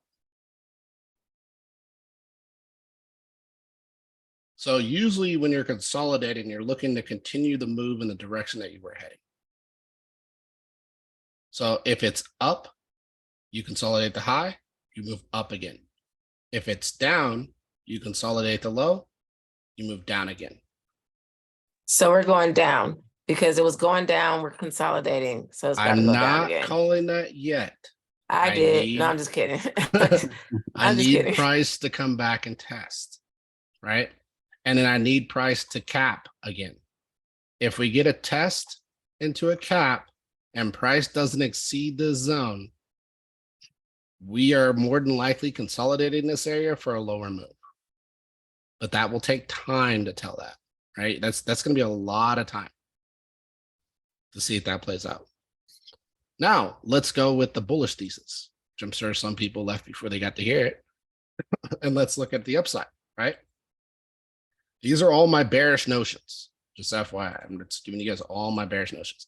Now we'll go with bullish. So bullish is higher lows. But that's all I have. That's all I have for bullish. I need price to exceed this high from where we are. And from what I'm seeing, we're not able to exceed this high. I really need price to be testing. If I'm bullish, right? I need price to be testing this high multiple times. Does that make sense to anybody? Does that not make sense to anybody? Makes sense. A higher high, higher lows. It's what it is this is a consolidation pattern to a breakout pattern, right? So this is an ascending or not, sorry, rising wedge. So this is a wedge that's rising to the upside, capping, testing multiple times, creating higher lows and moving to the upside to break out. That is a bullish signal. That would be a bullish scenario. I would take that as bullishness if I saw that occur. All right. I'm being very precise on all my wording here, guys. So you guys completely understand. I have a bullish thesis, but I need price to touch this high. I needed to touch this high. Because if we continue to stay here, where are we at from here? Would your entry price be on a retest of 42.99? No. So if we were to come back up, for instance, right, do all this dropping back up, down, I would expect us fully to come back another time, retest before we broke out. Yeah, but where would you enter? Would you enter on the retest, the 42.99 support after the For- breakout back in? For a spot double position or double. what? Just for a spot position, yeah. So I would take it in here. Yeah. I would take positions throughout here. Because it could shift away like it did here, right? So if it shift away, come down, found support, shift up, hit, come down, it could shift away here, come back up, breakout. And not even retest the low. So you're trying to catch it from the higher position down and then back out. Again, this is a building pattern. This is what you want to see, right? If you were looking at a teapot and you were kind of tilting it, the water would be moving this direction to spout out. Can I ask you a Good point. question? Yep. So you take a risk by not buying on the retest of the breakout. Would you do it because because of the double top and because of it respecting support? Yes, correct. You got to respect the support. You got a double top move, which will more than likely reject. So you catch it on the rejection and then take the move to the upside. If you want stops, just set your stops below your support. Where would those stops be? It'd be below the previous low. Right? So you'd be setting your stops around 38.29. If you hit 38.29, you've broken your low, you've broken your support, and now you're probably looking to trade below and lower. That's the way I would take this approach, right? If I was wrong, and I'll give you a scenario I'm wrong, and price breaks out here, what do you think price does when it gets to here? Sweeping back down. It's going to sweep right back down to where? To where it started. You get an entry. And then you can shift off of that. There's nothing missed by waiting. Nothing missed by waiting. Now, some people may be like, I want to trade every single move. I can tell you, if you're always waiting to catch every single move, you're going to get wrecked more than you make money. And that's just me being real, right? I learned this the hard way. This one really the hard way, too many times. Anytime I've ever taken a breakout trade, it's never ended well. I mean, maybe a couple times, right? A couple times it worked out well, but I would say I was almost gambling when I took breakout trades. I like confirmation. If the move's respecting the trend, you got to go with it at the end of the day, right? Like I'm going with it if the move's respecting the trend 100%, because anywhere's up here is bullish. Why is it bullish? Well, it's bullish because this whole area up here was our initial what?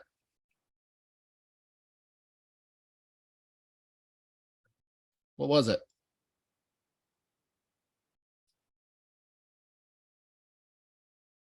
Our initial head and shoulders. You start getting back up here, consolidation is good. You're looking for continuation, in my perspective. You stay below this cap, it's just like Bitcoin at the 40K range. You're coming back down. So these are the two perspectives that I'm kind of taking on the SPY. The other scenario I want you guys to kind of consider and look at, that I've been eyeballing for a while now, and I've pointed this out to you guys. Again, I know bearish, yes, but it's a pretty obvious one, I think, and that's just something as simple as this.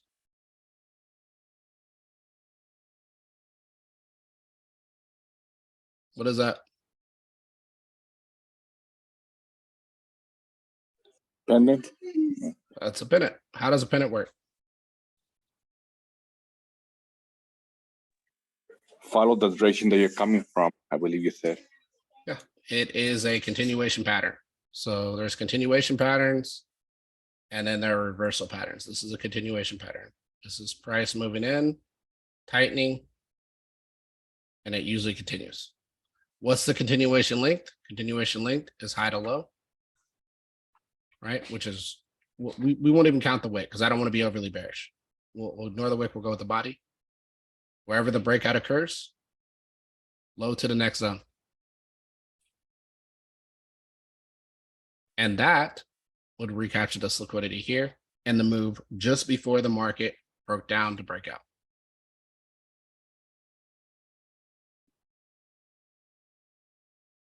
This is why 3,200 has been on my mind for a while with S&P because of this pattern alone. This is a pattern that I love to play. I love to play these patterns. And believe me, I play them to the upside too. These are really good upside patterns, let alone downside patterns, right? They're both in a sense. These are really good patterns. So from what I'm seeing here is this to me is the most obvious pennant I've ever seen on a bigger time frame stock. Lines up with macro too. Yeah, it lines up a macro exactly. When we talk about the macro and we talk about the Gaussian, we talked about the MAs, we talked about the way that we're already seeing that shifting in the MAs. Like there's so many things that line up with the thesis of a dump on the S&P. Now, I don't know where that occurs or when that occurs. I'll tell you that 100%. I don't give days, dates, times, so on and so forth, but I give patterns and I give what I see obviously in the market. So again, if we retest the highs here on the pennant, I got other factors too. You've seen that. And we come up here and we retest and we are not able to get through this. I'm looking at this thing coming right back down, maybe consolidating up one more time and coming back down or breaking on the next move down.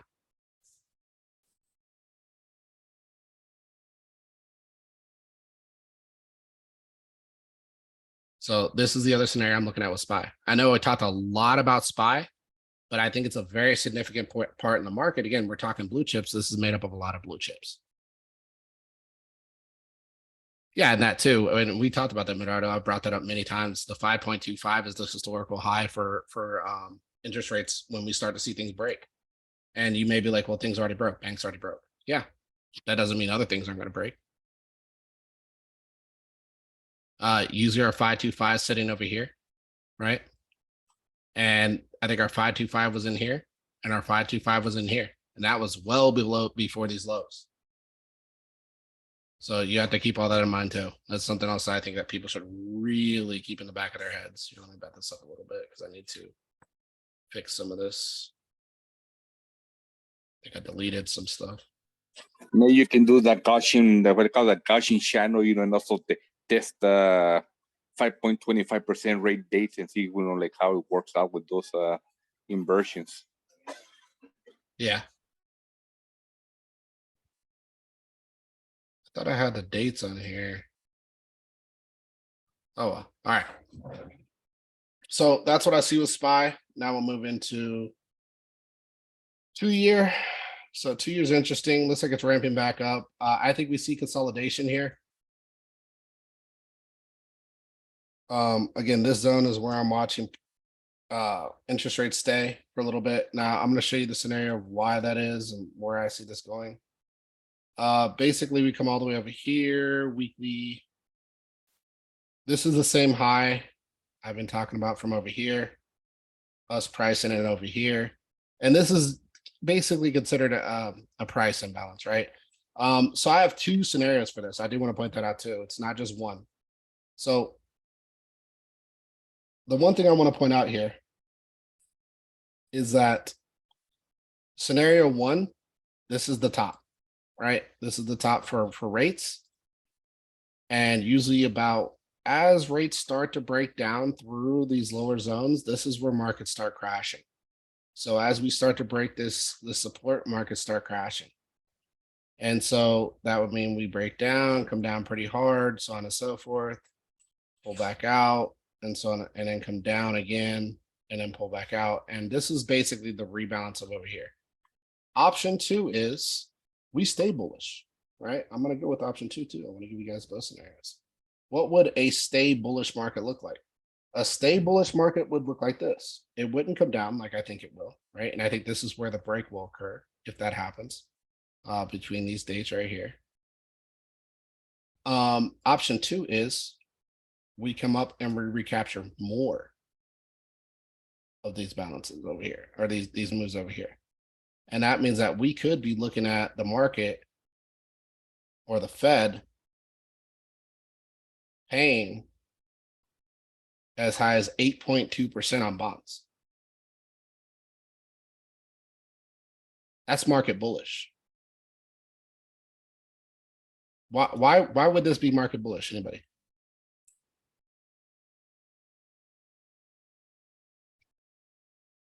I'm not saying the market should be bullish on that. I'm just saying if the market continues to stay bullish, this is the result of what will happen. So why would that be the result?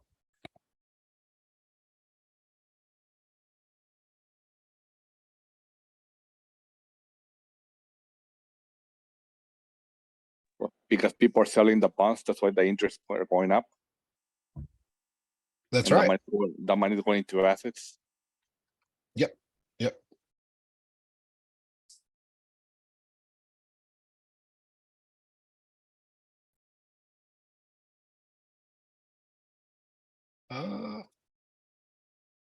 Hello? Yep, can hear you. It said it stopped. Your screen sharing is paused. Okay, there we go. Oh, I thought something happened from. You guys can hear me okay, right? It's pausing. You see that? Yeah, it's all good on my end. Okay, all right. Yeah, I don't know what happened. I got some kind of pop-up. Yeah, so again, why would markets staying bullish push rates this high? Or yeah, Medardo answered it. He said we would see a sell in the bonds. Correct. Do you think that the Fed wants to pay 8, 9, 10% on bonds?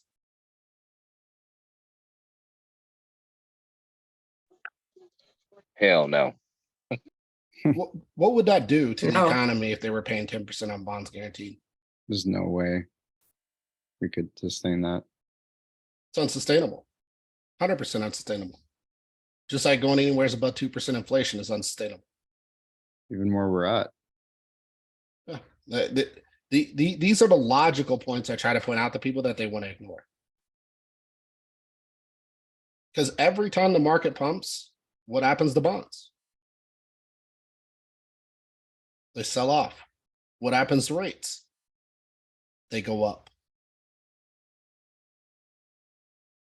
to try to entice you back in, Yeah, well, or is it a is. natural thing? It Or is is. it natural? It's natural.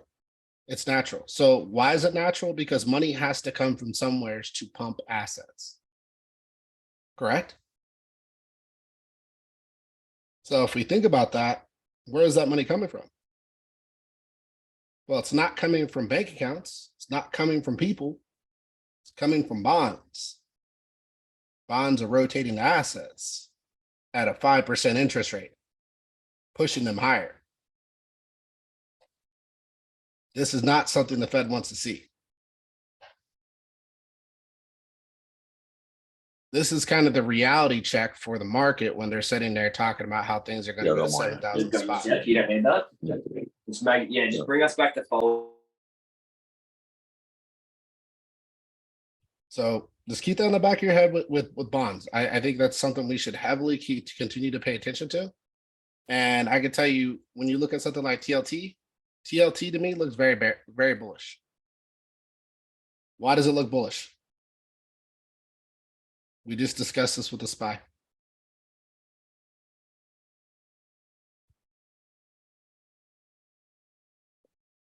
What is bullish about the TLT? What did you just say? What's bullish about the TLT? Oh. Well, I guess it has to come up to retest that level there. But other than that, like if you said from the previous example, it's still going down. But for now, it has to retest that. I can't see the number, but where you have the arrow to. Yeah. I would say that's your retest, but why is it bullish? Let's not look at my stuff here. Just what do you see here in this area? Because it retested the support 3 times and then to go for a move up. Did I say Yeah. that right? You're in the right direction. You're in the right direction. I don't see why it'd be bullish. Triple topped, it appears, and it's Triple top. Yep. consolidating. So, Ye- I mean, I don't see that's- one way or the other. That's the word I'm looking for. What word did you just say? It's what? Consolidating. It's consolidating. Is it consolidating coming from a drop or is it consolidating coming from a bounce? Oh, how much time would it? This is on the What- weekly, Okay, so it's considered a higher time frame. higher time frame. Right. Higher time frame consolidation after a bounce. Oh, okay. This is healthy. Okay. This to me is screaming continuation. That's what this is telling me. This is what I try to tell. This is what I'm constantly trying to teach you guys. Because when a lot of you look at Bitcoin like this and you're like, but look. And it's like, this is not healthy. This was never healthy. Why? Because it had to pull all the way back here to create buyers to create this momentum. This is an impulse move. Impulse moves move fast up, fast down, fast up, fast down, fast up, fast down, little up, fast down, little up, fast down. Do you see how this That's works? manipulation. That's manipulation, correct? That is price manipulation through impulse. Okay. That is I'm somebody doing it confused. purposely. Okay, go I think ahead. I'm a little bit confused. Mhm. So on this or on the previous example, you said like momentum was going down and now it was consolidating. So you expected like earlier, like 20 minutes ago, you Mhm. expected it to continue going down. But on this one, you said it was bullish and you expected it to go up. So I think I'm confused for some Okay. reason. So we'll cover that real quick. So what you're talking about from what I was talking about is the SPY, right? So SPY is a different pattern from these other ones. So if we cover the SPY and we come over here, I'm going to show you. And we look at this one. Come over here, we go to SPY. And we put this on the weekly. Oh, by the way, on the monthly cap all the way across. Put this on the weekly. And we draw that pattern.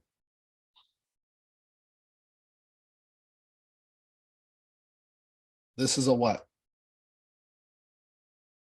What type of pattern? And I'm not looking for the word pennant.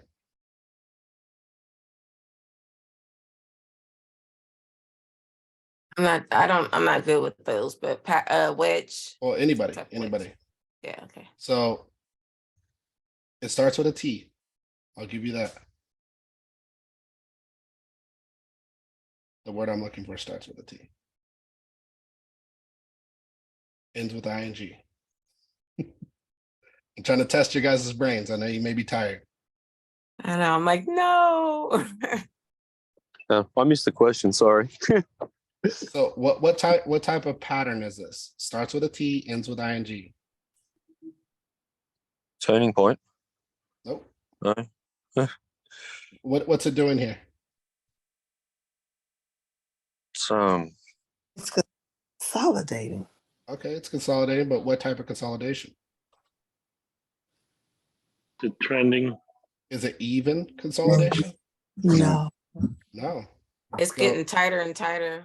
There you Yeah. go. It's a tightening consolidation, right? Oh, So tightening consolidation is an explosive move continuation in the direction you're heading. So tightening continuation. So yes, it's a consolidation type, but it's a continuation pattern, right? Now, this is after a drop, right? So a drop into a tightening higher time frame. Now let's go back to the TLT. We did have a drop. Is that when you say it's like a ball falling and just bouncing across the table before it falls off the edge? Yes. Yeah. So it's the same thing here. So if this were a tightening pattern and it went from here to here, you are 100% right. I would expect a continuation move. But where is the tightening pattern occurring? Well, this one, Here I'm not to sure if here. I have the answer, but it's like a sideways. It's not like a wedge or anything. It's It just is not tightening, sideways. correct? Yeah. It is sideways and it's tightening at what? What is this right here? From this right here, Support, Support, support, but what kind of low is it? new low, It's higher a low. A higher low. Low, A yeah. higher low. So when you get Yeah. a higher low consolidation, expect continuation. Does that Wait, make can we sense? see those two side by side? Yeah, we can pull them up. I don't know if the, yeah, I don't want to do a split because it's gonna do some weird stuff here, but we can try. Let's pull SPY.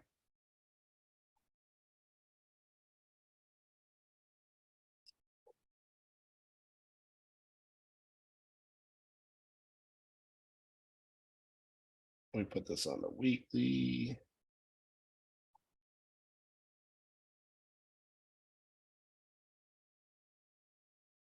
Do you see them? Yeah, now I see the difference. Yeah. Almost the same time frame too, if you look at it.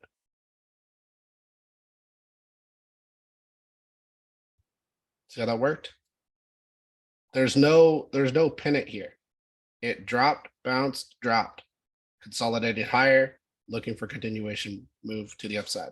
So I'm only playing this level by level, and the next level is here. That's where I think he goes because it keeps testing the low.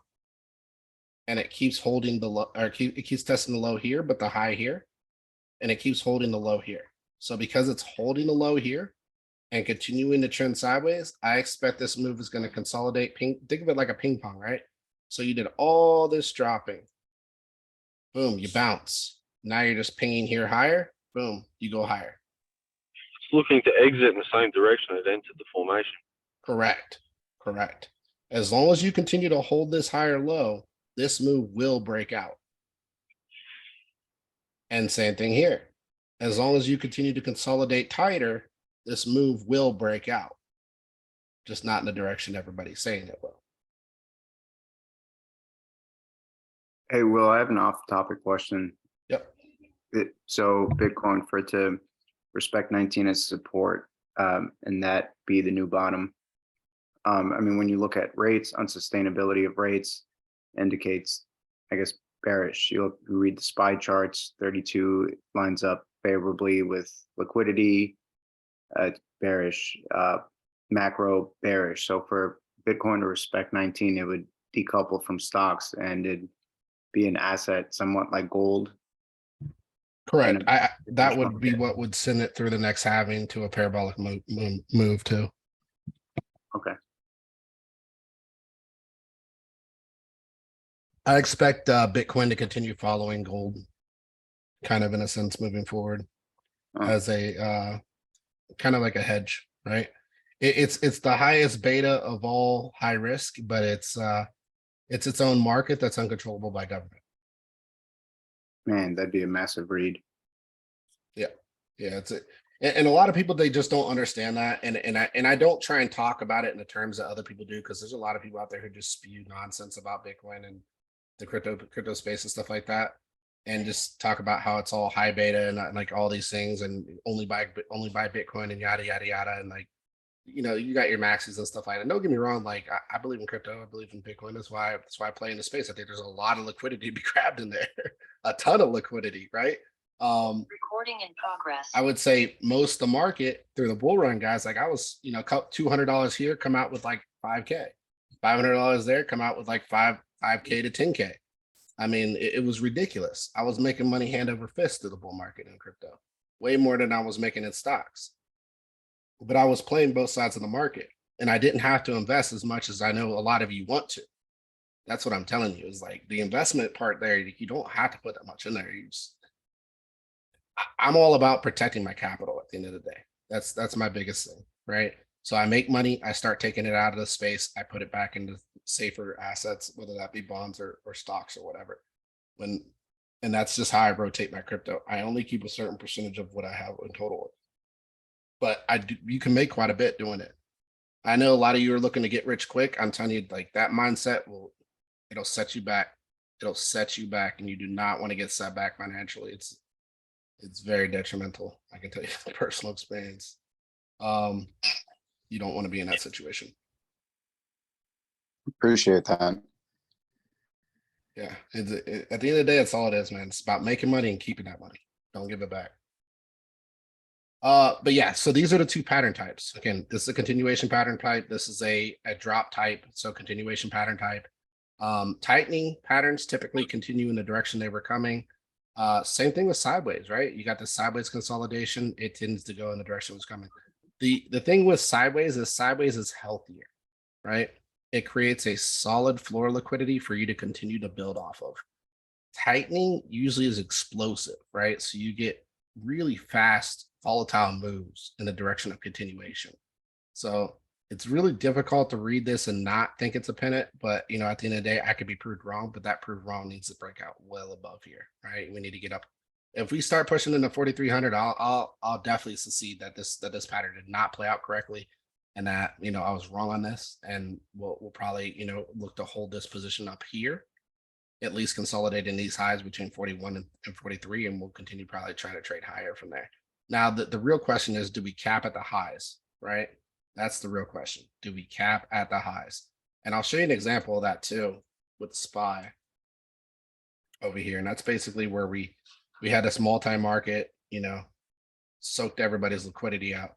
But we had this high over here, high, and then we dropped, and then we came back up to retest the high, and then we dropped even deeper, right? So we want to be highly cautious that this doesn't end up playing out the same way. If this ends up playing out the same way, that's going to be really bad for a lot of people. So if we end up doing that, and really the other thing is too, just like you said, like how you know, I believe the same thing, like this all lines up. If price does come down here, it's going to be a very similar situation where we're going to come back up again, probably retest the highs, maybe even come down deeper and then shift out from there. And this is just a bigger consolidation move at the end of the day. That's all it is. You got the consolidation sideways, and then you got the super cycle market.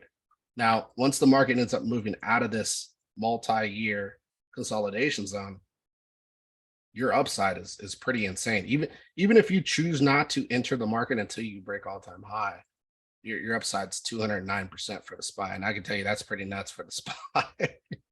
SPY is like the grandpa of all the stocks. So that kind of price move is really good on the SPY. So that's kind of my perspective on that. Now, if you took the lows somehow magically guessed, which is what I would assume you would be doing, 603%, you'd have got a 3x of the position I gave you. Again, it's all about risk to reward. I like to better my reward versus my risk, or sorry, better my risk versus my reward. So I like to play safer. That's it. Just safety, protect capital, safety. Those are my thought processes with this. Again, I gave you guys my invalidation. My invalidation come up, hit the 4,300, bounce around in here, probably continuation all the way up to the high. I would definitely be looking to take profit at the highs, because I would think we get a substantial pullback at minimum. We're looking for support probably right around where we started, around 4,300. And then if it's going to continue from there, that's where it will catch, and it'll probably push back out from there.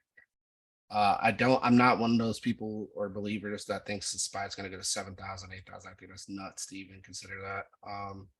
In the kind of state that the market's in, the market's very irrational. It's very volatile, as we can see right here by this tightening pattern. Like this is crazy that the SPY is even doing this. If you go back through history of the SPY, like you will not catch many pennants, guys. Like it's almost improbable to see a pennant on the SPY. Like if you can find one, feel free to like point it out to me, but like I haven't really seen any. Maybe this one, right? That's one right there probably. So something like this, and then something like this. And you can see right here, drop in, consolidate, breakdown.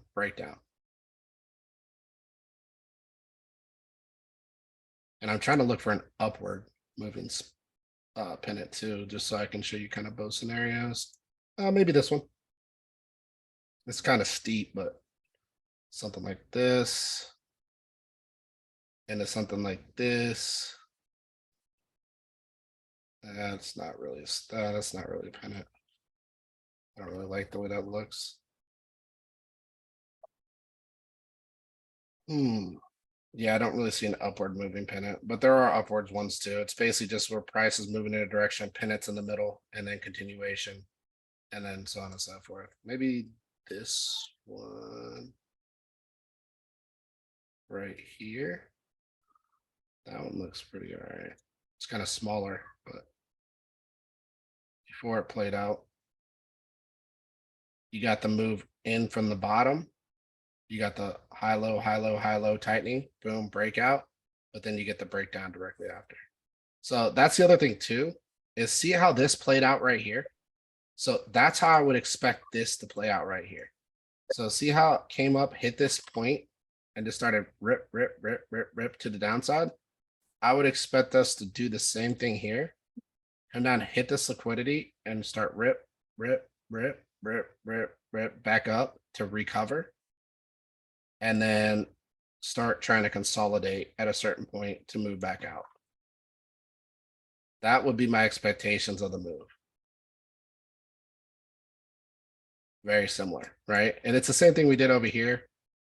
Once we came down and started ripping to the downside, then we just held for a little bit and then we just started going, look, boom, boom, boom, boom, and just started breaking out to the upside. Then again, to get wrecked again the following 5 years, but yeah. All right, let's move into let's move into, we already talked about the tier, talked about the SPY, talked about Russell. Let's talk about Russell. Something else I'm kind of watching. I think Russell's a pennant in the making. We'll end up seeing here. As you can see, I didn't really put this together, but I think Russell's looking to consolidate here for a while. In this pennant, because this pennant hasn't been filled out really yet, right? So we'll see how this plays out. But I think Russell looks very similar to SPY. And I can tell you this, if Russell's sitting in a pennant, you don't want to see that downside. It's going to be pretty nasty from what I'm saying. That's going to bring it down pretty far here. If that ends up happening. And this is a good consolidation zone right here. That's where I would expect that it would kind of hit somewhere in here, maybe even all the way up to here. But this consolidation zone is kind of what I was eyeballing, of where they would try to hold liquidity or try to keep it from pushing down too far. If you were trying to catch a falling knife, I would say you could probably catch it right around there. If you wanted to get ahead of everybody, this would keep you in a safe position if it were to drop down to here. This is where I'd be looking to catch it. Around 1450, something like that. You know, people down here are going to think that this thing's going all the way down to some ridiculous number, but that's where I would think the bottom would be in. If this ends up playing out as a pennant again. It's a little bit of an awkward shape here. It looks somewhat like a pennant. We'll kind of see how this plays out. If they continue to play the range and tighten more, that will give better verification of the move. But this is just a guess kind of right now where we're sitting.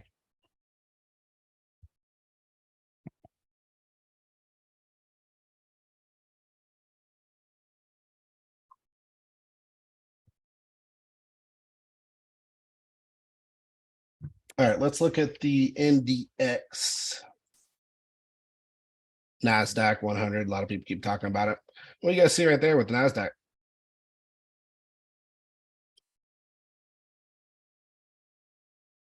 Anybody?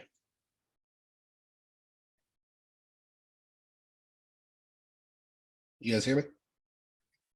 Yeah, I was just thinking. It looks like the opposite of what you were just showing us. Looks like an ascending wedge, right? So I'm very questionable of the move. Now I do want to point out too, this is an ascending wedge out of a bull flag. So basically price got below. Let me adjust this a little bit. Yeah, that was good.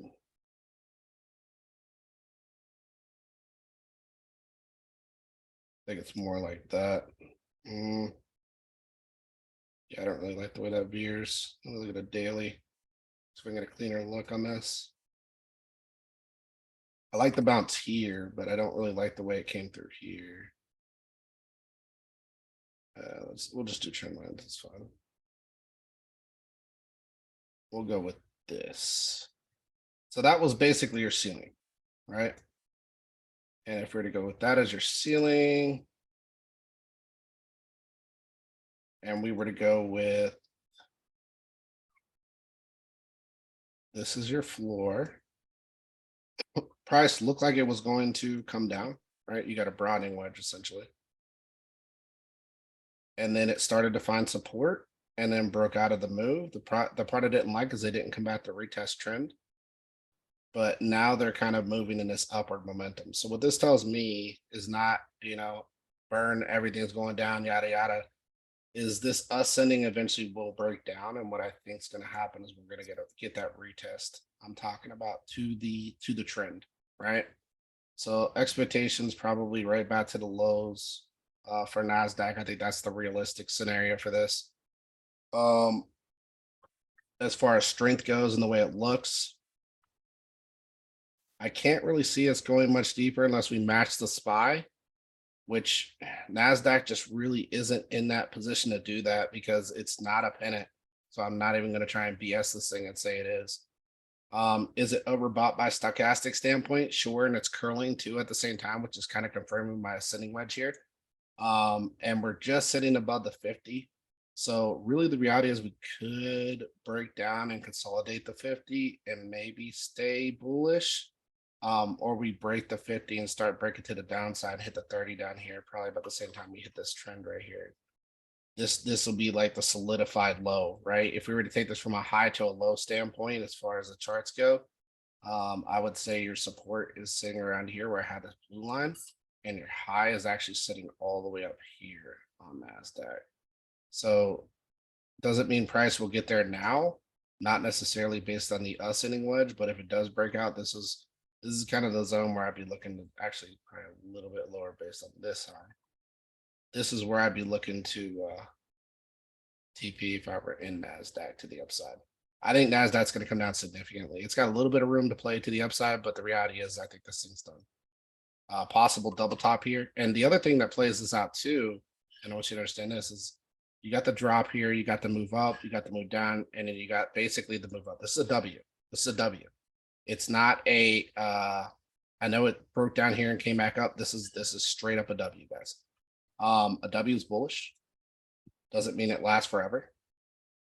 But what I'm expecting is that we double top right up here, and that W turned into an M, right? And we come back down and probably make these lows over here. And what this would mean for me is that we are setting in one massive consolidation zone. Right. So that's not a good thing in the way that we discussed it. Right. You don't want to drop into a consolidation because then you're going to get a continuation.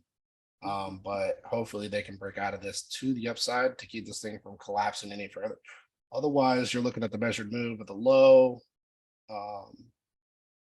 Again, you need to get above this 13,646, or you're looking at a measured move from high to low here. But your drop would be somewhere around here, and that would basically put your low right around there. So 83.06 if it broke this zone and came down. That's where I'd be looking at the next price zone. Maybe a little bit higher actually, because I had this a little bit lower. 84.68. So again, I would never go with exact price. Like if I'm looking to catch entries, I'm looking to bump that up a little bit, probably like 9,000 or something like that if I wanted to get into this stock specifically NASDAQ. All right, Apple. Apple. Big old bull flag, guys.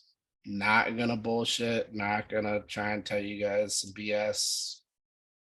It's the only thing I can find on Apple. I cannot find a bear scenario on Apple. Not even gonna lie. Like this is nuts. It's really crazy to me that I'm even thinking this way, but like it's the only pattern I'm seeing. I'm only seeing this bull flag on Apple. Now, this could take a long time to play out, right? You got a lot of lows to fill in if that ends up happening. But man, they keep catching this thing. Like whenever you get a move up into a drop down, it's another leg ups at some point. At some point. So Apple is the biggest one that's confusing me right now with the market. I will say that. And you guys can go ahead and clip this part of the video when everybody says all I talk about is bearishness, because I haven't got a bearish thing to say about Apple. Not one. Other than it could come down. Right? That's it. That's the only thing I can see with Apple.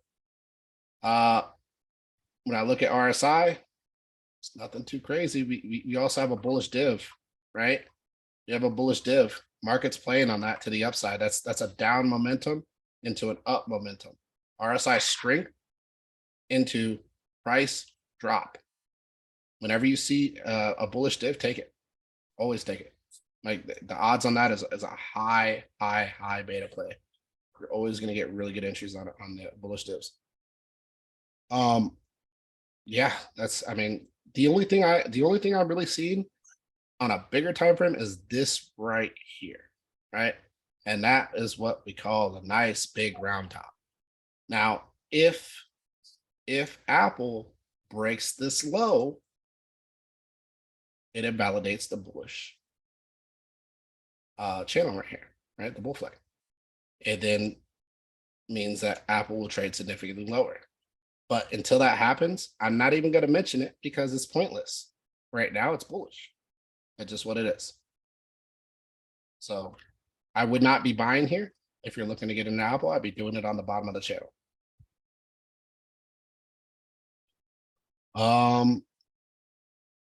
We talked about TLT. Let's get into QQQs. So again, QQQs, something else I paid attention to here is that we did catch support, right? Just like we did on the other one that I showed you earlier. I think it was a Russell or the NDX, but we caught support here. This one did end up playing the support and it ran back to the upside. I'm looking for a price to either capture this or capture this, right? That's as high as I think price is going to go. So again, risk to reward. Your reward is almost nil to the upside, while being able to come down significantly to the downside. Now, if you're like, oh, it's bullish, it's bullish. Okay, you can play that. It's bullish. Catch it on the retrace. If it's bullish, right? You don't need to buy in the middle of the zone. Like this move is already initiated. You missed the move. If you want to get into QQQs, you're gonna wait a while for that thing to fix itself.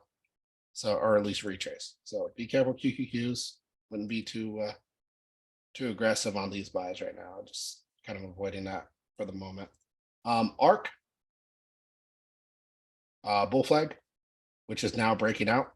I think ARK's high-end range is all the way up to $52. Don't ask me why. I'm just reading price, right? ARK to me looks bullish. We are breaking above the 50, as well as we broke out of the bull flag that currently played. And I'm looking for the next price zone. If you want to be safe, play it to here, 44. If you want to be risky, play it to the higher zone around 50, 51, 52. This is a call, right? If you wanted to call, this would be a call to these price zones into probably a spill down. Because I think definitely ARK comes back down and revisits the lows, because ARK to me is just one of those that are playing people's heads. It's a big circle, right? So how do big circles work? Well, it's going to break out, come back down and revisit the bottom of the circle. It's going to break out. It's going to come back down and revisit the circle. And what kind of pattern is this? What kind of pattern is this? We talked about it with Bitcoin. Accumulation. It's a rising wedge. Oh.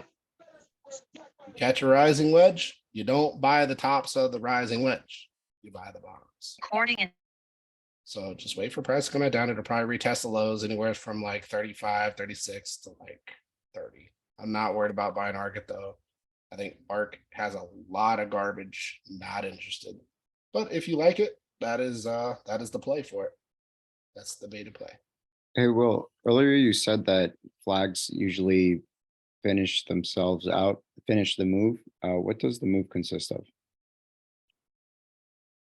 What do you mean? Oh, so like if you're in the middle of a flag, you'll typically finish your way to the lows, or if you're in the middle of the flag on your way up, you'll finish your way to the highs, so on and so forth. As you And can that see, would- good. Would that be on a higher time frame, at least weekly? Yeah, I've been viewing a lot of these on the weekly, to be honest with you. So Okay. yeah, I would go the higher time frame weekly. That's typically what I'm looking at with a lot of these. If you can look at monthly, but monthly can be a little more convoluted. It's a little harder to find patterns on the monthly, to be honest with you. As you can Mhm. see here, like there's really nothing forming here on the monthly.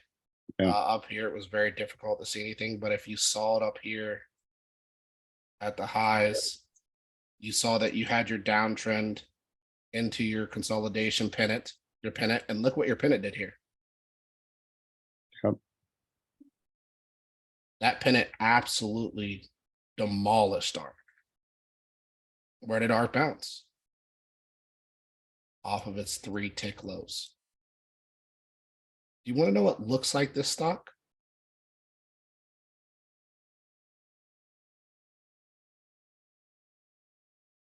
Oh.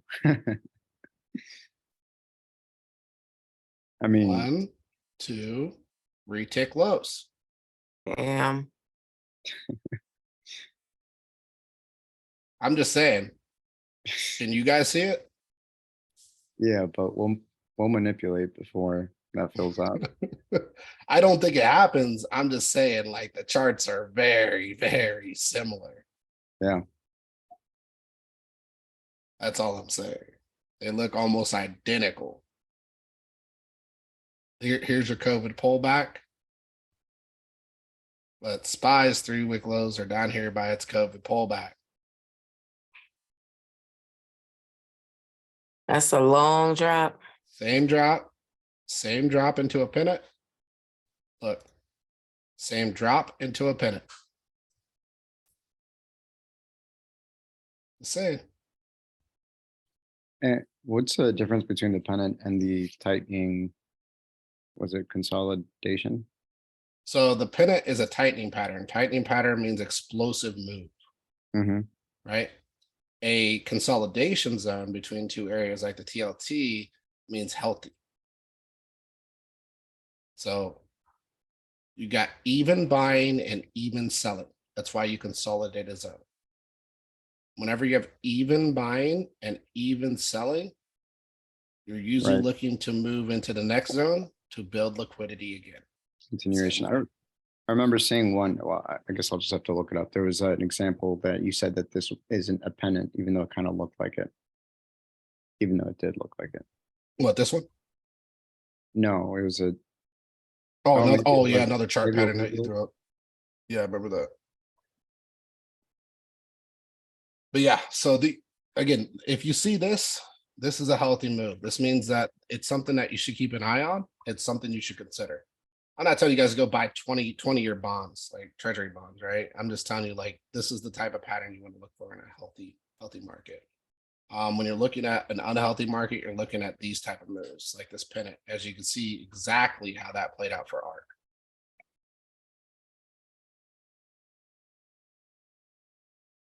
See how that played out for ARC? Yep. That's why you don't want to see those kind of moves. There's really no real bullish divs that I'm seeing. Oh yeah, there was right here. Sorry. So from here to here, see this drop? There was a bullish divergence, right? And that's why I'm expecting you got your breakout, you got your bull flag, and I'm expecting another breakout, right? Because you had your bullish div, your hidden bullish div right here, price dropping, strength building, and then breakout. And now we get a drop. We got the bullish bull flag pulling back down to the support, and then breakout. And then we'll look for it again. And really, I'm looking for a failure now, because again, these at the end of the day, and I pointed this out multiple times, this is an impulse move, right? Understand the difference between an impulse move and an actual healthy move. Impulsive moves are explosive. They move hard and fast, and then they consolidate really fast, right? Into these bull flags. And then the bull flag is a very bullish, it's a very bullish pattern. So then now you're going to get another explosive move up, and then you'll probably get another bull flag, right? Or a sideways consolidation. Now, if we would have saw something like this on Bitcoin, I would not be calling for Bitcoin to be topping. I want you guys to understand that. Would not be calling for Bitcoin to be topping if we'd have saw a bull flag. I've showed you already a couple different things. I even showed you Apple, right? Like, I want to be bearish on this, but I can't see the scenario why it would be. Because I have a bull flag. It's not a bias. It's literally a pattern. I'm following the patterns. Mm-hmm. Can you pull up the Bitcoin again, just to for reference? Oh, okay. I have a lot going on here. I'll probably clean some of this up. Sorry, guys. I get really enthusiastic when I'm going over this, and I just start drawing stuff everywhere, and it's pretty crazy. It's fine. All right. So again, I'm looking for the 1, 2, 3, 4, 5. And then I'm looking for, and this was the inverse head and shoulders that played out to a T, boom, back up. And I'm really just looking for Bitcoin to be trading lower from here. Now, again, it can move up one more time, for instance, to like this 32, right? I do want to point that out. So if you guys see this move, I don't want to, oh, look, it broke out. I'm telling you, it can break out, right? But if it makes a move up before it makes a move down, I'm going to be highly skeptical that we're not going to get wrecked to the downside.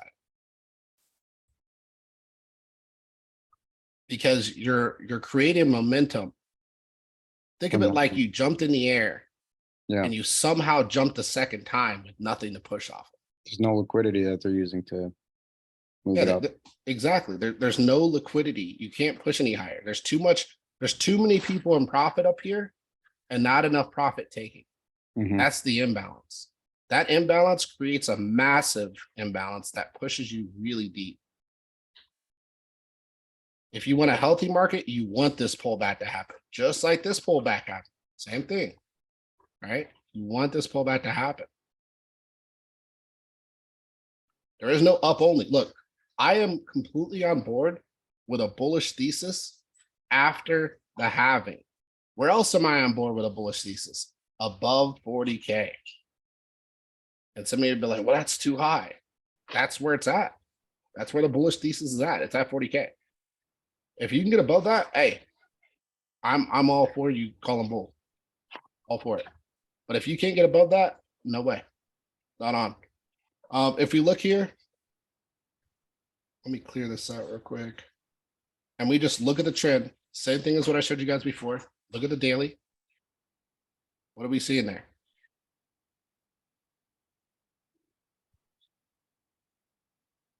What is that?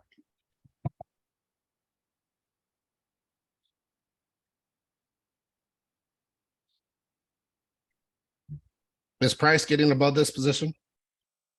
Nope. So what is it? I mean, it's not rejecting yet, is it? It hasn't gotten above here. So what is it? It's restricting. It's a resistance. It's a ceiling on the market. It needs to get above this ceiling to even attempt to say bullish. Let alone price needs to get up to this 40K range before you can even attempt to say bullish. That's why when people are talking about, oh, it's going to go to 48K. It's like, you don't understand the repercussions of 48K. If it goes to 48K, it's not coming back down. Like it's going to go to 48K, and it might bounce a little bit between 30 and 40, but that's the floor now. It's not going to come back down to the 20s. And that's what I've been trying to explain to people is like, you got to understand your levels. Where are my levels in the chart? I'll show you. It's really simple. This is not a hard thing at all to figure out. Look, where's my levels? 1, 2. That's it. That's all you have to think about. Nothing else. Wicks can get above here. Bodies cannot. If we start full body closing above here, we're pushing up higher. And then guess what? We're going to hit our next resistance. And then once we hit that resistance, we'll pull back and we'll probably push up higher. And then guess what? We're going to hit our next resistance. And then our next pullback might be before the halving, might be down to here. But it won't be coming back down here. Would Not, you not my perspective. would you agree that there's no way retail could get it up to say like the high 30s? I mean, I want to point out that it has nothing. These moves don't have as much to do with retail as people think they do. Right. So, I mean, for Bitcoin to jump and get in line with something like gold, crypto's all speculation, right? So it's going to take some narrative shift, and it would require something like a black swan for someone, for an industry, for whatever it is, to if you put that much money into Bitcoin, to touch Bitcoin with that amount of gas. It requires some sort of black swan. For retail, yes. The problem is whales, right? So whales can play the oceans however they want. And really what I'm seeing more and more is that, whales like to push around liquidity. And we're seeing that with these impulse moves, right? So impulse move into an impulse move. And now we're at the ceiling again, basically. We're at the same ceiling. Look, 1, 2, 3 touch, 1, 2, 3 touch. It's the same rinse and repeat. Now we pull back a little bit, just like before, come back up, pump back up. Look, watch and see these patterns don't match. We're going to drop here, come back up, pump back up really hard, come down, drop. Right. But so for it to not get bearish back sub 19, or, go back below 15 and essentially not falling in line with SPY macro, for it to decouple, that's when it would require some sort of a new narrative change. Or something Narratives- to fuel that much money into it for it to all of a sudden not follow SPY the way it has been. I would say narratives are a difficult one to come up with, right? So like people say narratives drive markets. I think it's just liquidity that drives markets. Right. Agreed 100%. And so I think narratives are just words that people spew as excuses for price action, which have nothing to do with it. I think, like, again, the price leads the news. And so, yeah, they could come out with a new narrative at the end of the day, but why predict the narrative when you can predict the price? That's kind of the way I look at it, if that makes sense. Like, I'm not saying the narrative couldn't be, in some people's eyes, the driving for price, but I want to say that in my eyes, it's always liquidity, right? And then the narrative comes later. And yeah, they can come out with a narrative, but I don't think a narrative has enough to do with liquidity, right? It needs to be an environment that's inducive of higher prices. Does that make sense? Which in my eyes would not be a deflationary environment. It would be an inflationary environment. That's why when people are saying up, it's like, yeah, we're seeing inflation getting under control, but they're not understanding the repercussions of deflation, right? You are pulling prices down. You are weakening pricing power of companies. Companies are losing their pricing power based on deflation. Pricing power only goes up when inflation goes up. Pricing power comes down when inflation comes down, aka deflation. So in a deflationary environment, it is not inducive of a bullish market. A bullish market is induced by an inflationary market, a market that is holding at an inflationary level that will continue to grind up slowly, with inflation. So maybe 2 this year, or not, I'm not saying it's going to be 2% this year, but we'll say 2% 2026 or 2025. And then it gradually goes 2.2, 2.4, 2.6, 2.8, 3. And then all of a sudden now it's getting out of control again. 10 years later, we're back up at like 9, 10%, and they have to tamper down the economy again. So you have to be at that lowest point of inflation to allow real QE and real growth of inflation, right? And that's what creates the growth in assets. That's why Right. like all these bounces are irrelevant. That's what people sit there and talk about QE and us. They have no freaking clue, dude. Just zero clue what they're talking about. Zero clue what they're talking about. A QE environment is inducive of an inflationary environment. It is not a deflationary environment. We are in a deflationary environment. Why? Because we are trying to get inflation under control. That is inducive of deflation specifically. So, I mean, just my thoughts at the end of the day. People can have whatever perspective they want, but I read the writing on the wall exactly as it's spelled, exactly what it says. I don't try and make up words out of a word I can clearly see Yeah. for what it is. So it's essentially the double topping that you mentioned on the total market cap for crypto that you're seeing. That's your deflation at work. The more the economy deflates, the worse this will get. That's what people don't get. Getting hyped over inflation coming down is not. This is why do people think the market came down? They think it came down just because of interest rates. I mean, interest rates restrict money, but what's happening? Deflation. When inflation is coming down, you are getting deflation. Deflation is not inducive of pricing power. As Meet Kevin always likes to say, they're getting pricing power, right? Oh my God, Kevin. They have no pricing power in a deflationary environment. They have zero. If anything, they have to lower the costs of their products. Yeah, they're getting squeezed. They're getting squeezed. Businesses are getting everything. squeezed. Banks are getting squeezed. Everybody's getting squeezed. That's what a QT environment does. I don't care how much the Fed adds to their books. It's irrelevant. The market is being squeezed. You could see it through deflation. Deflation is showing the squeezing on the economy. The Fed can buy up how many ever banks they want. As long as deflation continues to happen, the markets will continue to be squeezed. I don't know if that makes sense to everybody. If it doesn't, let me know and I can try and explain it better, but I think that makes very logical sense. No, it makes sense. Yeah. Clear. I mean, and I've tried to explain this to people and they try to explain it away, right? That's all you get on Twitter is you get people that try to explain it away through illogical responses, like things that just don't make any sense. Well, the Fed's sheet, the Fed's this, the Fed's that. Look at a balance sheet. It's like, okay, are we inflationary or are we deflationary? Well, we're deflationary. Okay, then your pricing power is not there. So what are you talking about? It's not inducive of expansion, right? Expansion inducing is pricing power.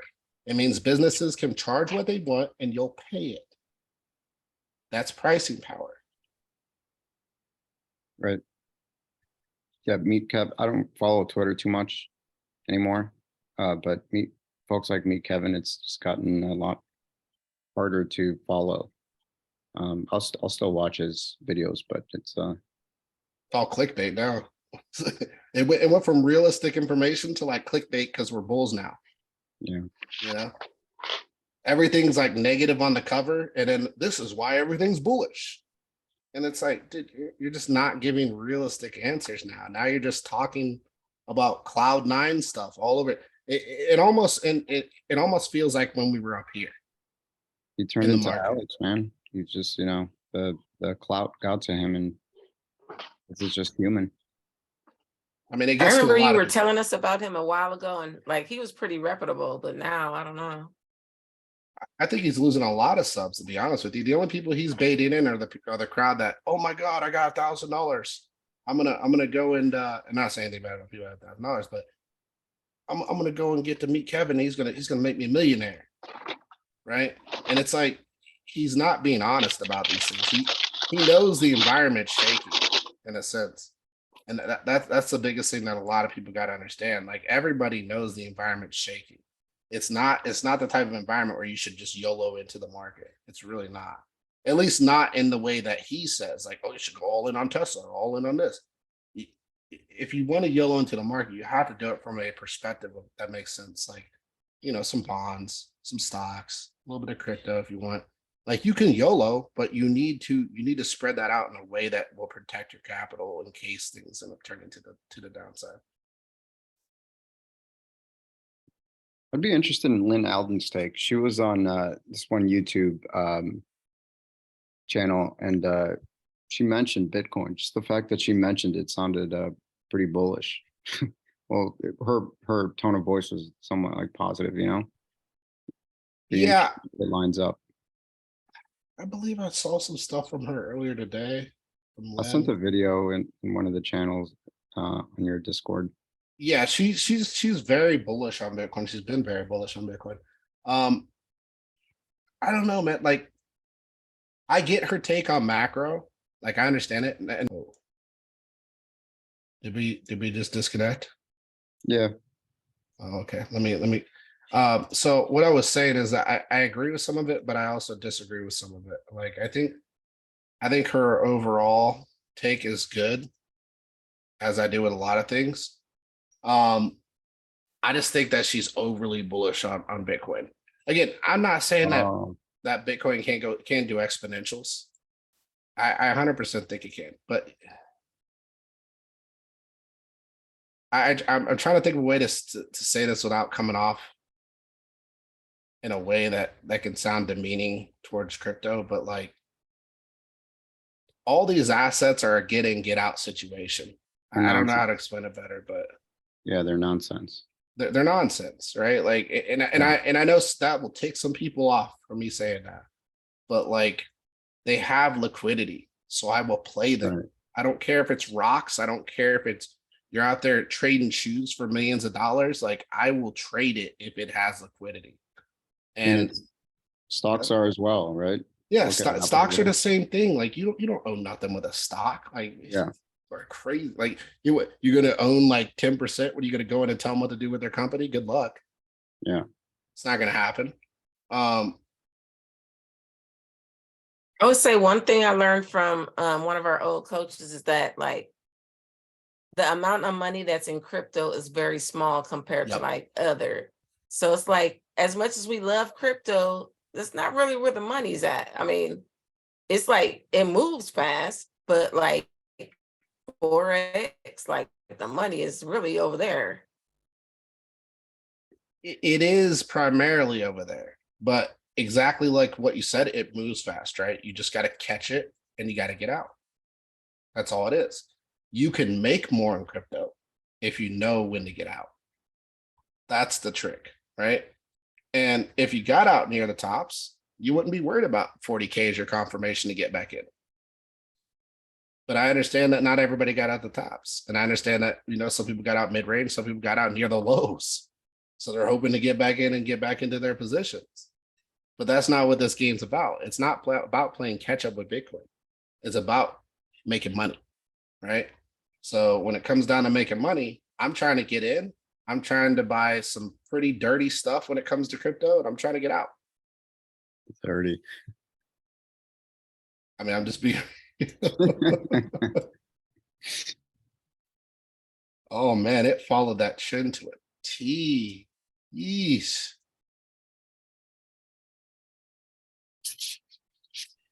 Yeah, it's just hugging that pivot point for Rivian. I've been really happy with Rivian lately. Yeah, it's a solid set. I saw some stuff where they were talking about Amazon and them's gonna separate. I'm like, oh, I need to buy. Like, I'm just kind of DCAing in, but I caught like my first buy at under $13 like a couple weeks ago. So you're up pretty then. happy. Yeah. Yeah, I'm starting to think like these could be the lower zones. I just don't know exactly how low this is. Let me see what the RSI looks. Yeah, look. I am going to point this out 1,000 times. Oh man. It's too easy. It's too easy. This is one of the reasons I bought into Rivian. Look, this is a massive bullish div from the time of inception, guys. Like, Rivian's looking like it could be something really promising, by the way, But how would the chart looks. how would Rivian defy macro and SPY rates? Liquidity. Oh, yeah, I guess. Yeah, liquidity. Obviously. You can only take so much money out of something before it has no money to take anymore. Rotates in, right? Yeah, and I think Rivian's hit that point to where it's just so low in liquidity that, you know, it's doesn't make any sense to sell it anymore. Even in a massively losing economy, like there are certain things that are so close to the floor they can't really lose much more. Like when you're looking at an economy crash, like with a SPY and stuff, that basket on the SPY it does not include things like Rivian and Lucid. Like you're only looking at big tech, right? So you're talking about 10, 15% off these bigger companies, 20% in some cases, 30% in some cases, just smacking SPY down. Because of the chunk of portfolio that SPY has in each of these. I think the only reason SPY hasn't collapsed yet is because of Apple. Yeah, I mean, Apple is surprisingly holding strong. But Rivian looks good. Let's look at Lucid too. I haven't looked at either one of these charts in a while. I've just been Can I biased. ask a question real quick? Yeah. So since I've been in crypto for a couple of years now, and I've bought stocks for the last, 10, 15 years, but I never really like did anything. But now that I'm in crypto, and like I said, I bought Rivian at 12 something, and I already saw like some profit, and I was like, oh, should I take profit or should I, like, I didn't understand like how to take profit on stocks, because I feel like it's way different than crypto. It is. Yeah. So with stocks, I take longer term positions, like at points years, right? With crypto, like it could be weeks, it could be months, it could be hours, and I'm in and out. Like it's all about trusting the asset, and I don't fully trust all the things in crypto. When I see the liquidity, I grab it, right? So when I see the liquidity, I'll grab it. Now going into a bull run, I'm trying to load up, right? And I'm looking to offload all that during the bull run. So there is some holding there, but it's only going into the bull run. And then once you start to see that first peak pullback on the bull run, like I'm okay with exiting there or a little bit higher. And I'll show you what I mean by that. It's kind of good.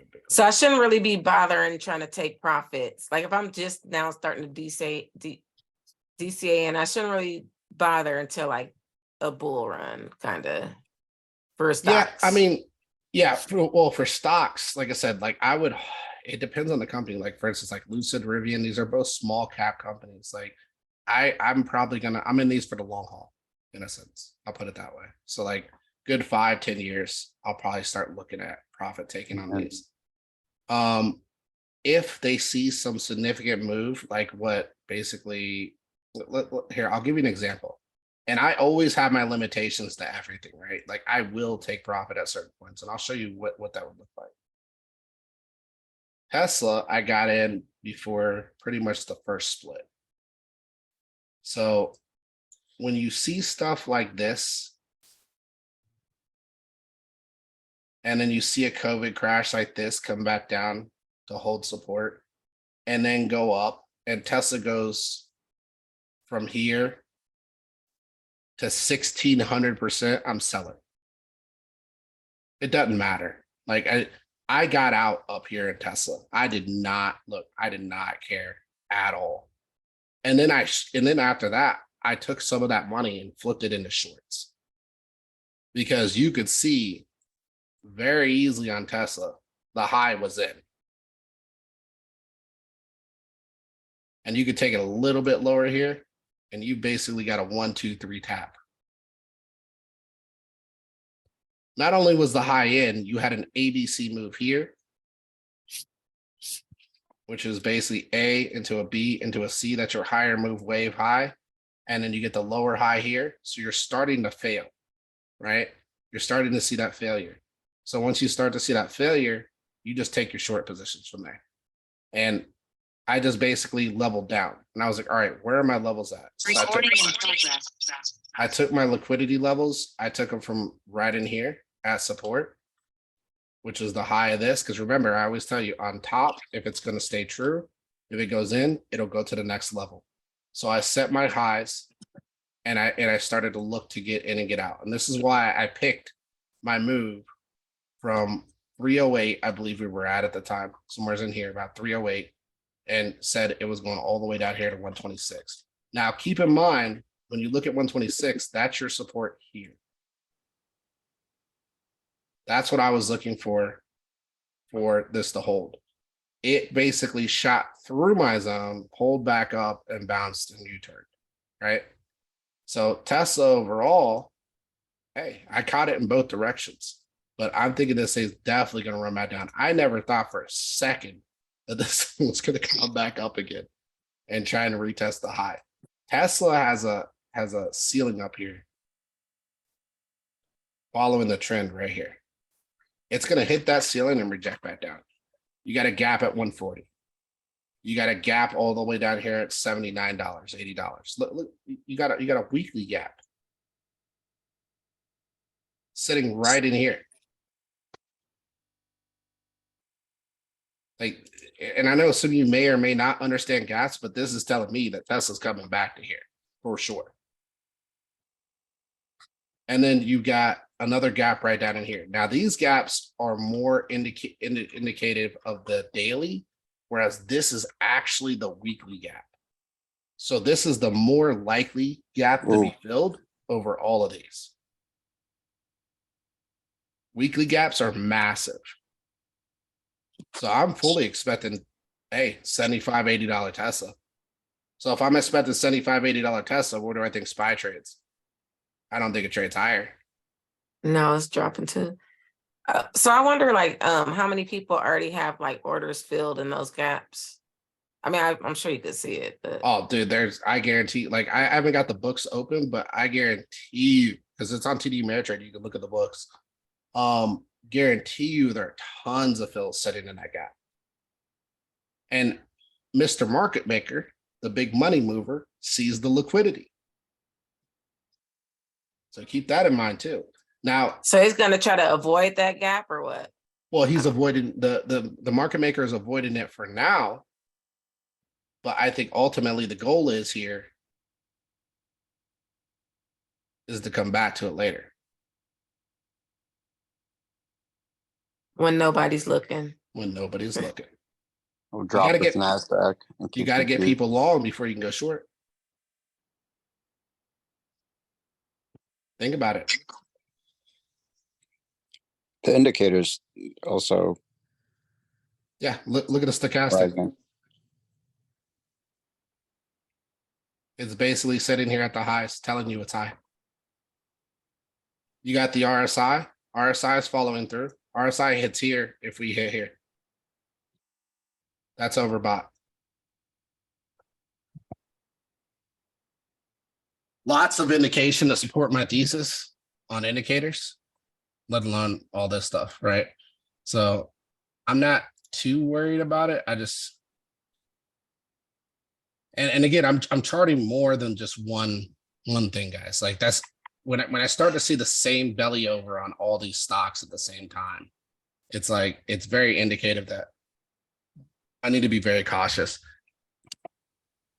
If we look here too, where are we at on the Gaussian?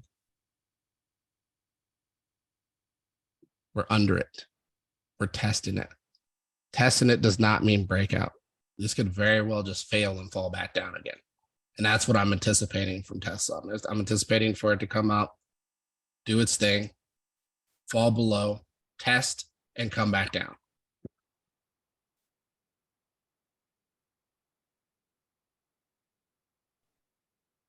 I think this is going to be the biggest correction on Tesla. Now, here's the crazy part, right? See this weekly gap? Does anybody else notice in here? Anybody? That every single pullback I'm looking at is basically sitting around the COVID highs. Here's the drop. Here's the shift out. COVID highs. Let's come over to SPY. Where's my drop sitting at? COVID highs. Let's come over here to, which one was I looking at earlier? Was it QQQ? No. NDX. Yeah, NDX is one, right? COVID highs. Russell. Look at that. What is this? COVID highs. Makes sense, right? It's when they pumped. It's almost like the market's going to rebalance the entire move, guys. So the liquidity injected into the market looks like it's getting soaked back out to before it came. Well, where is that at? COVID highs. That's where that's at. And we did come down and test that here on the Russell, which is making me really concerned, because if this turns into a pennant, that means we go deeper into those COVID highs.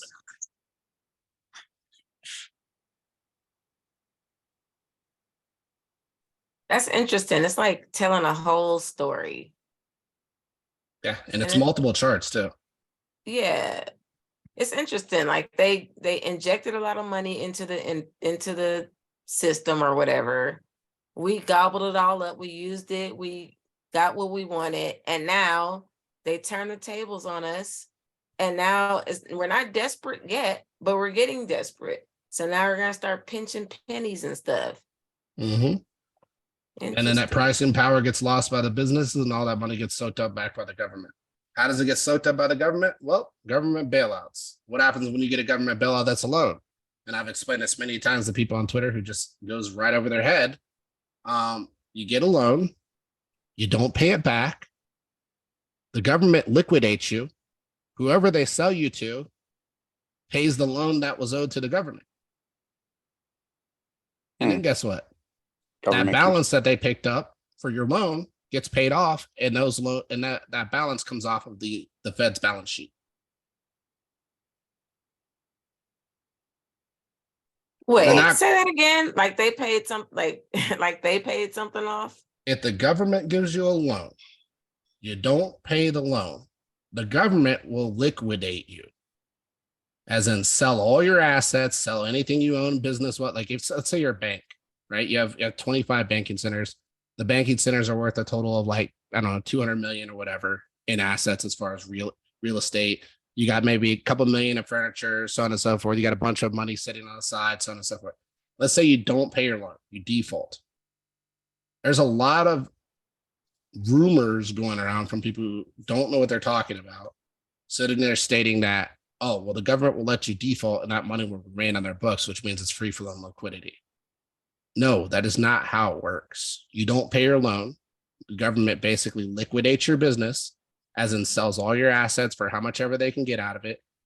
And typically when it's bank to bank, they're going to say, hey, Bank of America, you're going to buy this business for 30 billion. Why do you think they give them a total of 30 billion to buy the business? Not saying it'll be 30 billion, but why would they give them a number to buy that bank and tell them they're going to be the ones to buy it?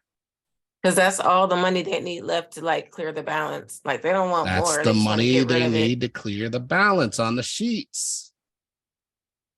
And then as soon as that bank gets liquidated and sold to Bank of America, guess what? Their debt is paid. The balance comes off the balance sheet for the Fed. Wait, so when another bank buys the small bank or whatever bank, They're X buying bank, it from the government. and what are they buying? The name? That's kind of why they say the bank's not in the business of like holding, like they don't want to hold your foreclosures. They want to get rid of that shit. Mm-hmm. Yeah, Are it's they like buying a the- short sale home. Exactly. So exactly. So they're still buying the physical assets of the building. Well, they're not buying. So what it is the bank's giving you a loan based on the value of what you are presenting them, right? As say, or not the bank. Sorry, that the Fed is giving the bank a loan based on the value of the assets that they're presenting them.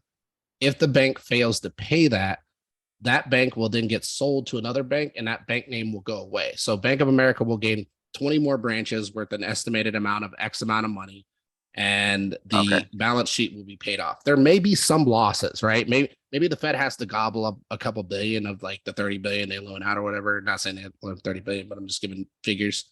But it will be very minimal that the government will have to cover in a situation that their loans are not paid. So the new bank gets those physical assets for big discount. Big discount, basically the loan cost. So just like Saul said, it's like a short sale home. You're basically selling a little bit above cost, and you're making little profit, but you're able to pay back the debt and not have to hold the debt carried over. Gotcha. So the Fed or the Fed just sells the assets in the books, not the physical. Roger. No, everything. So when you're talking liquidation, you're talking offices, you're talking like all that gets sold to the other bank, right? So they pick up the debt. This is why the Fed is able to float banks, because banks are tied directly to the Fed, right? So if the Fed says, "Hey, you're screwed, you didn't pay your loan. Hey, you don't have the money to do so. We looked at your books. You're getting liquidated and you're getting eliminated, and we're going to sell you to Wells Fargo." And then they tell Wells Fargo how much they're going to buy them for, and Wells Fargo just agrees, because it's typically for pennies on the dollar. Yeah.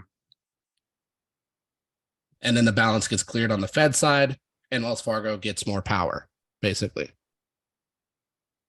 And you know whose money Wells Fargo is using to buy those other branches in that other bank? The Fed. Depositors. They're using overhead costs that they've already accrued through bank balances and put potentially depositors' money to.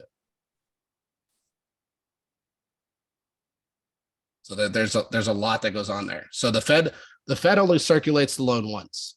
The Fed is the ultimate lender, the last lender of resort.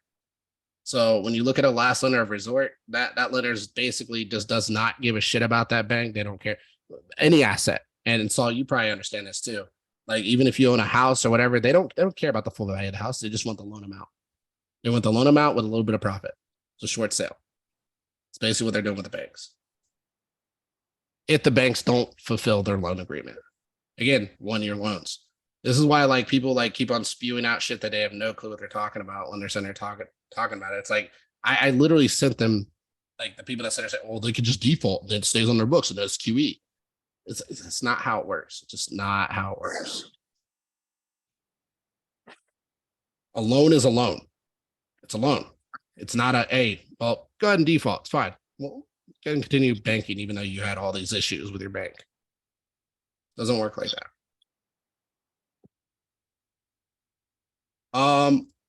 Yeah. Again, the other thing with Apple here is Apple's substantially lowered in volume too. They just keep lowering in volume. So we'll see how this plays out. The lower the volume, eventually this will be an explosive move back up. But I'm looking for this thing to continue lowering in volume. Probably come back down one more time, I think, before we can probably get a breakout on Apple. But I'm not interested in buying this because it takes too much money to push price. Maybe OPEC cutting down production was enabled. I doubt it. It's more than just OPEC. It's like there's like Russia. There's like a collusion of countries right now that are talking about cutting oil.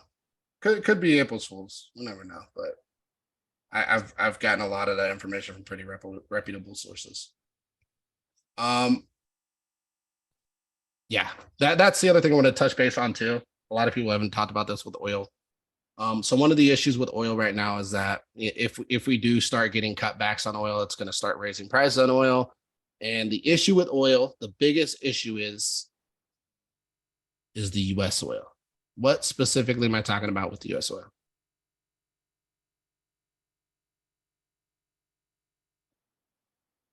We're dry and we're not gonna. What did we cut use to production. float prices? Our reserves. supply. Yeah. The reserves. We pretty much depleted all of our reserves, right? The president hasn't replenished any of those reserves.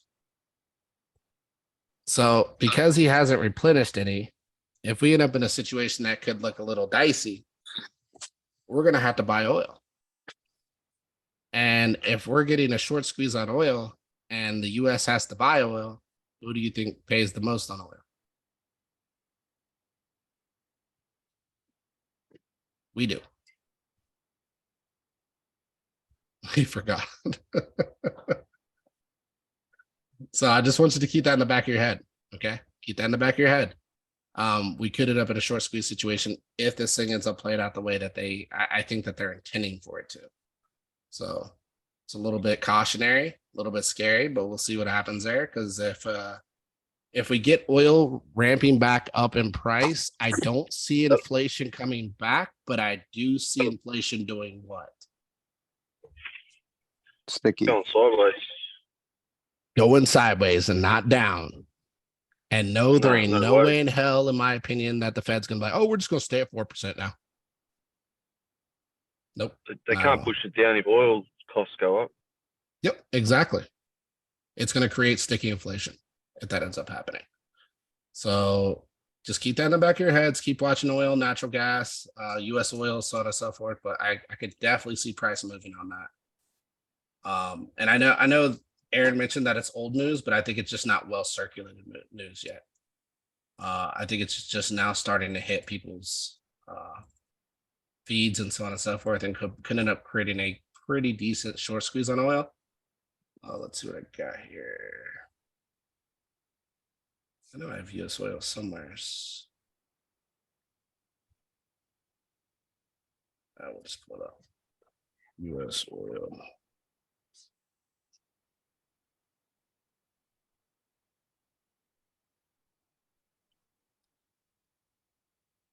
I mean, that's a pretty nice gap up. Just saying on the daily there. Whoa. Yeah, oil's definitely on the move. Tell me this one wasn't called. I'll wait for that one, for that answer. Look, you got the convergence right here too on the 200 and the 100. Oh no, just the 200. My bad. Yep, just the 200. You got the convergence right here. Yeah, man, that's a pretty bullish candle on oil, guys. I think I might actually end up having this play out. Just saying, that's pretty crazy. That is pretty crazy. This will be the craziest chart yet that I've come up with, that this ends up playing out. But I'd expect this to be a C wave into an A, into a B, into a C to the downside. But if that C wave occurs, that inflation is going to stick hard for probably the next year or two. I think this is why the Fed's not anticipating inflation to be down to 2% until like 2025 or something like that. He's probably already anticipating oil to ramp back up and try to hold sustained prices at the current prices and basically become sticky. So it looks like a bull run for the next election is kind of getting tossed out the window. I don't necessarily toss it out for crypto because crypto's pretty irrational. It could definitely cap it though, right? But for stock markets, 100%. I mean, for It's stocks. gonna wreck. Yeah, I think this might wreck the stock market. If we see oil ramp back up, I think the markets will start to see the writing on the wall, and they'll stop this impulsive move buying into pushing prices higher. I think it will cap the markets and literally maybe even drop them pretty significantly if this ends up ramping up. I've been a pretty big proponent on energy, and I remember every freaking person telling me how oil is going lower and lower and lower and lower. And I would sit in here with meetings with most of you guys and be like, look, oil's going back up. And I was telling you guys this through all this drop right here. And with this, look, follow the chart. That's a pretty nasty run up. You got a gap right here that's coming back to fill. They came up, hit the high being right up here, the highest point in the chart. Remember, this is basically a double top, right? They're going to retrace back down, probably fill the gap. They'll probably find support right around here, right just above the gap. So probably around 76, 62, right? Just go with 76. Probably around 76, they'll find support, and I think they'll just start pushing. Definitely think that's what's going to happen here. This is pretty crazy. Oil's running out of the low, almost looking like the SPY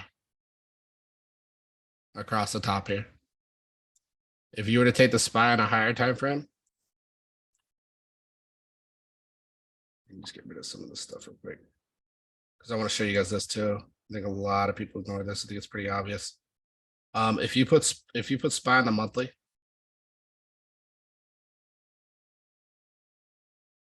What do you see right here?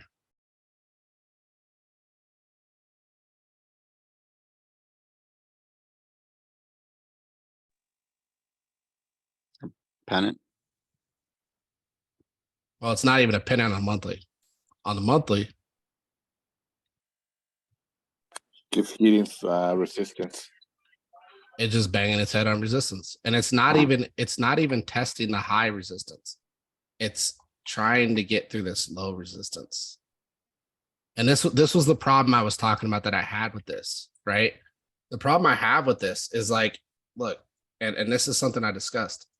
If we were touching and bouncing off this high and coming back down and bouncing off this high and coming back down, what that tells me is that that resistance is getting weaker, right? So when that resistance is getting weaker, we're expecting a breakout against that resistance. But we've been testing a lower resistance, which is here. And we hit it once, fell back, hit it twice, fell back, and finally got through. But now we've got a higher resistance here. And these resistances are so close. I just don't think we'll have the momentum to break out. And since we won't have the momentum to break out, what that indicates to me is that this move may move up to here, right? But it's the top of the pennant and it's the top of the zone, and it's going to reject on that. Because you used all this momentum to just get through this ceiling. Now you have a whole nother resistance to get through here. So I'll bring it down to there. You guys see what I mean there? See, it's like a shit coin first. I'll take a look at it. So yeah, that's what I see going on in the monthly. I think this is a joke that they pumped price up here on the close. And I think the fact that they pumped this on the close, they have intentions to drop this market. I really think they do on monthly close. Let's check out CEI.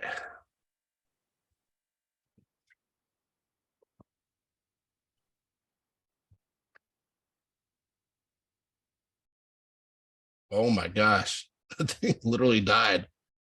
Look. Oh, it's got a nice bounce though.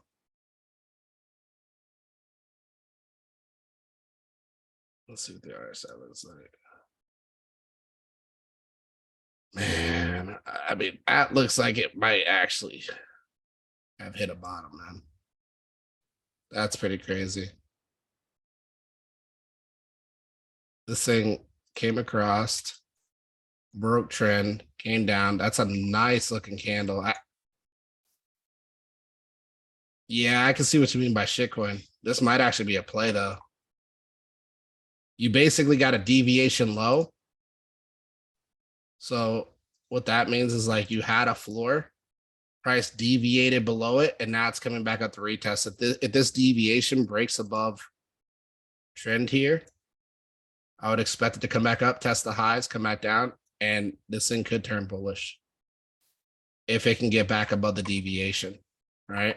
So like deviated low, come back up, break back above the deviation. This thing could turn bullish for sure. So I keep an eye on this. Like man, this thing has so much liquidity too. Look, you got a high there, and you got a high all the way up here. I'm bullish on energy, guys. Like 100%, like all energy, because energy thrives in the worst of environments, and I think we're in one of those environments. So I think energy is going to be king. And then if you can get above here, you got nothing but air all the way up to here. They've already cleared all the shorts here. Like you got nothing but air all the way up to 750 if you can get above there on CEI. Your first hurdle is the deviation. Second hurdle is roughly a 258. You get above 258, you'll come back retest, and you got nothing but air all the way up to like 750. Get above 750, you got nothing but air all the way up to like, you probably got a little bit of resistance here. Right in here, you got a little bit of resistance. You might ping pong, and then you got a little move up here. this would be your biggest deviation. Like this looks like a good play, man. I think this might actually be a good setup. That would be my target.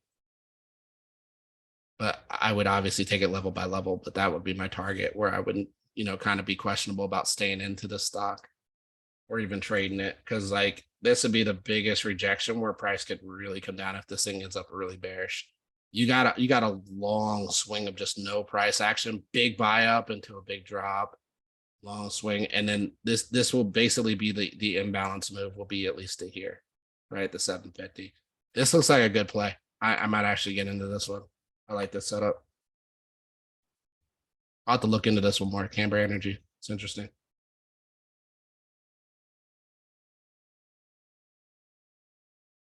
Yeah, activity's pretty much falling off a cliff. Pick it up a little bit here. Dried up here a little bit, and then we can continue to see that pick up. Again, just watch for the deviation and move, and then you can get into this one probably above $1.80, $1.90. Take the move off that. Yeah, for sure, man. I'll keep an eye on this one. This is definitely an interesting chart.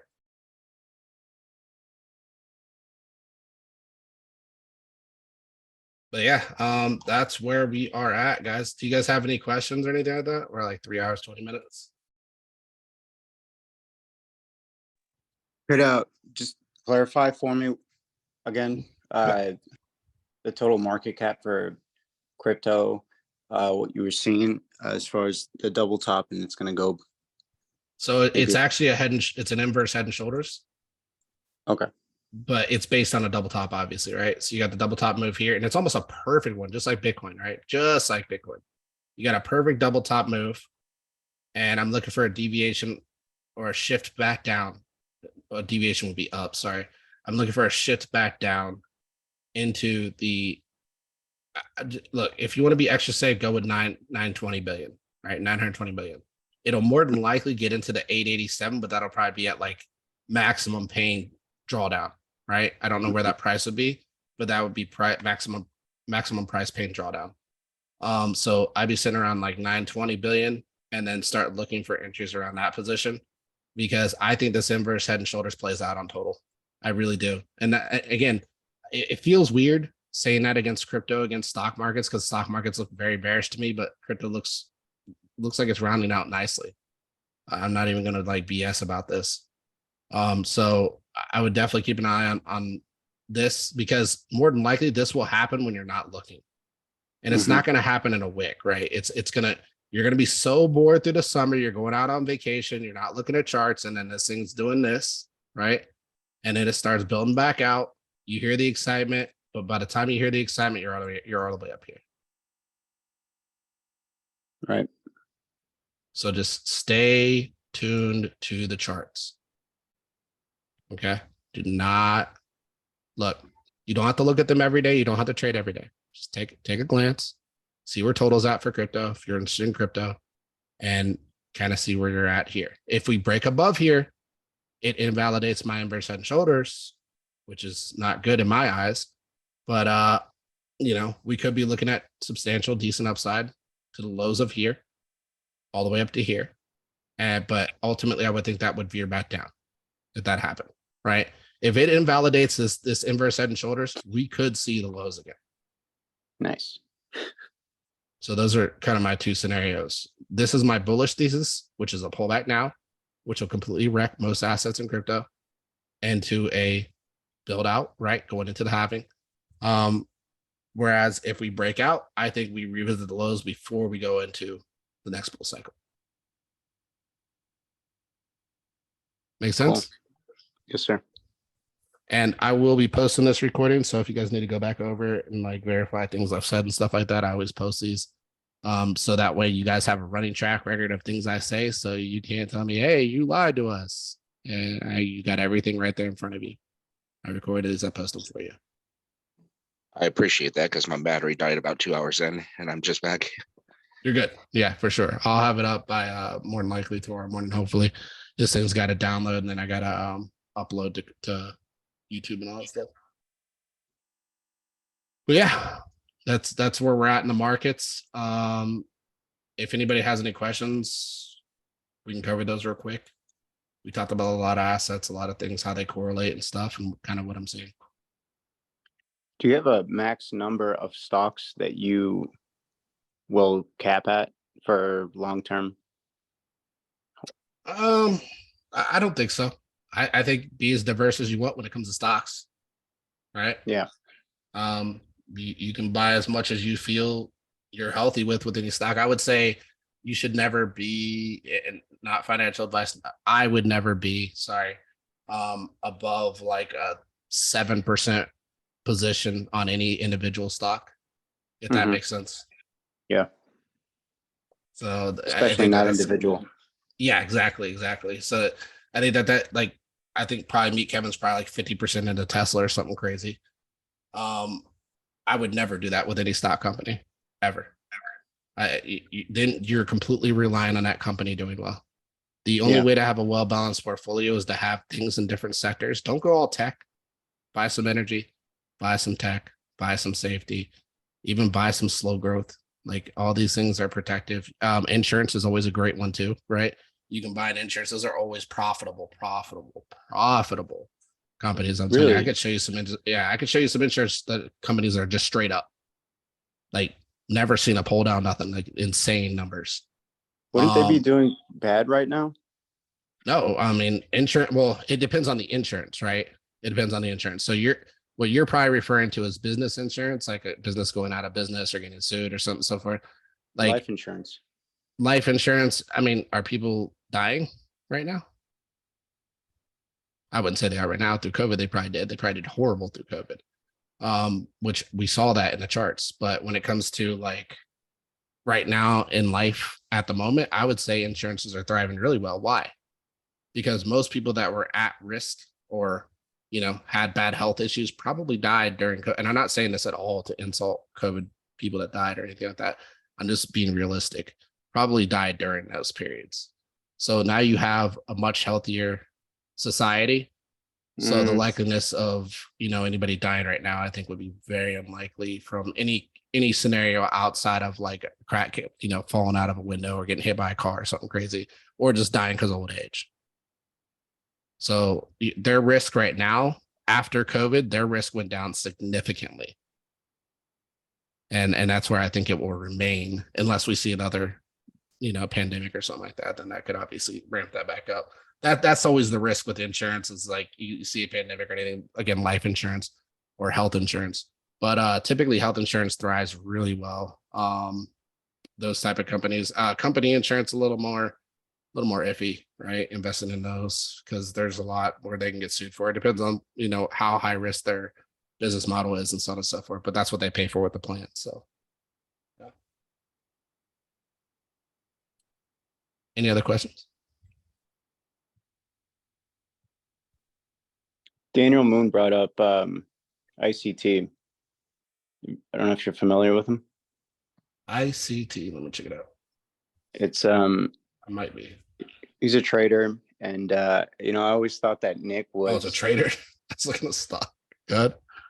Yeah, I always thought that Nick copied his methods because they were very similar. I mean, he could. That's the problem. A lot of nowadays is like a lot of people copy people, and people will find out. That's the thing, right? 100% people will, like if I'm bullshitting and I'm copying somebody else's methods, you guys would find out. You can't hide that stuff. The internet's wide open. This is why I tend to try and stay away from other people's charts when I'm making my own analysis. That's why I do all this in front of you guys, so you guys can see my different ideas on the charts, because I want you guys to understand, like I try to come up with authentic ideas. I don't try and come up with like run of the mill, hey, this is A, this is B, this is C, and this is where the charts are going, period. I'm not that type of trader. I'm the type of person that's ready to take defensive or offensive plays depending on how the momentum's building and how the charts are building. So, and that's what I try to teach you guys, right? I'm trying to constantly teach you guys, like, hey, stop with just the bullish, stop with just the bearish, understand the trade from both sides. And when you understand the trade can go either direction, take the higher probability trade, and you'll win more often than you'll lose. And always know when to cut your losses too. That's the biggest thing that a lot of people just don't know how to do. They're like, all right, I'm in a short, I'm in a long. Look, if you're having too many issues with longs and shorts, just spot trade. Spot trade. I gave you plenty of examples of things that you can spot trade tonight. Like just spot trade them, buy them, hold them. They go up in price, sell them. Take that profit, roll it into something else. Like you cannot get married to anything. Don't get married to a stock. Don't get married. And that's what Kevin has done. He has married his stock with Tesla. Don't get married to a crypto. Don't get married to a project. Don't get married to an idea. Look, you are in here to make money, right? And these people like, there's some people like Bitboy and stuff like that. They made a lot of money in the space. They made a lot of money because they got in early. It's really all it is. And they tell you, hey, you can get in early too. You can still make it now. I can tell you this market's going to be volatile for some time. I think it's going to be volatile for another decade at minimum. It's a baby. It's a young market, and it seems to keep following the same pattern. So as long as it follows the same pattern, I'm expecting the same results. That's a run up after every halving and a dump somewhere's in the middle. Yeah, agreed. This ICT guy, he's a multimillionaire now. He's recently gone like public and started giving out his info for free. Pretty much just chases liquidity for swings and knowing your stops and knowing when to get in, having a good risk to reward ratio. His methods are pretty legit. He has plenty of success, folks that speak to the success that they've had with his methods. I was just curious if I was also wondering if you'd heard of him. It's day trading essentially though. Yeah, I haven't heard of him actually. I'll be honest. I don't follow a lot of traders. I just don't. Like I follow a few like Excel and stuff like that, and another guy on there. And sometimes our ideas align, sometimes they don't. And you can go through my posts and see, where I've had times where they haven't aligned with their ideas and where they have. But at the end of the day, I find it better if I don't follow other traders. And I really think that you guys should consider that too. Even me, right? Like I'm not telling you to follow my trades or follow my ideas. What I'm telling you is like, I'm trying to show you guys how to do it. Right. And I may not be, that crazy as far as like being overly descriptive, like, hey, watch for this level and this and that. But I'm trying to show you from a simplistic standpoint, so it's not too much to take in.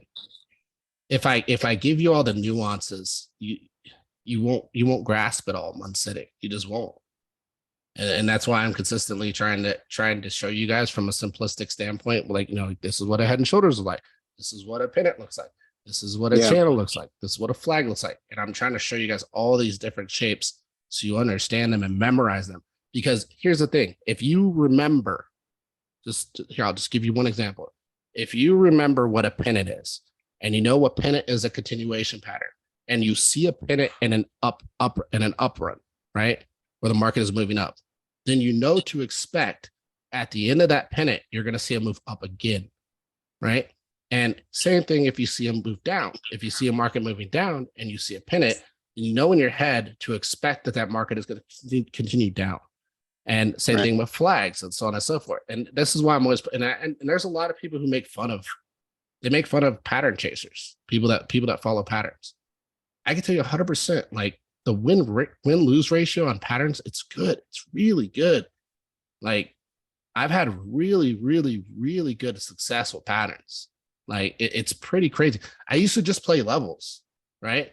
I used to play level by level, support and resistance. And I do that too. I do a mix of that. I show you guys, hey, you do a mix of it. Yeah. These are my levels, but these are my shapes that are forming. I think it applies a higher time frame very well, as you've proven over time. Yeah, exactly. I mean, it doesn't always play out exactly to the T, right? But I get so close on these calls, like so close. Like, and this is why I say, like, if you're scared of missing bottom, scoot your position up, right? Just like if you're scared of getting your take profit, scoot your take profit down. You don't need 100% of the move. Take 90, be happy with it. And this is a consistent thing that I'm going to continue to keep beating your guys' heads because I want you guys to succeed at the end of the day. I really, really do. And I've been crazy busy lately, but I still try to make the time to be here for you guys because I know a lot of you are trying. You really need this help, and you're looking for direction, right? But you can do it. I'm just here at the end of the day. I'm here showing you guys what I know, showing you guys my understanding of the markets. But I 100% believe the people that show up here day in and day out every week, like all of you have the throughwithal to do what I'm doing. 100% you do. It's just a matter of making the trades and executing on them. So many people, they have no problem identifying. They have no problem watching it play out. They have a problem with executing. What does that mean? That means they have a problem with buying because they're like, I want it lower. They have a problem with selling because they're like, I think it's going to go higher. And they have a problem with bias and direction, right? Because they're like, well, this looks like a drawdown pattern, which they could be right? And in a drawdown pattern, like a pennant or something like that, you have a 60 to 70% chance that that's going to work out, which means your percentage chance is higher. But you always need to calculate for the opposite direction if it doesn't, and how you need to react to that to make up any losses that you may have taken if it moves against you. Does that make sense? Yep. Yeah, just I was gonna say, I like how you encourage people to use like higher time frames, but you have to, not you, but like you also have to know, like, go for those higher time frames, like but you have to be patient. Like it's gonna take time for it to hit that higher. Like if you're impatient, you're going in on 5 minute, 30 minute, 1 hour. But if you like, that's what I've learned. Like if I'm on like maybe a weekly or even a daily, and I kind of like find my entry on there and just leave it alone, I'm good. And I can make my stop loss good on the higher time frame. Like it just works out better. takes less And I effort know too. everybody's different, but yeah. Yeah, Patience. 100%. I honestly don't want to be here trading the chart 24/7. I know some people are like, I'll trade all day. I'm telling you, more trades equals more losses. Some people will tell you different. They'll say more trades equals more wins. I'll tell you more trades equals more losses. Why would more trades equal more losses? Probably because you start revenge trading and stuff like that too.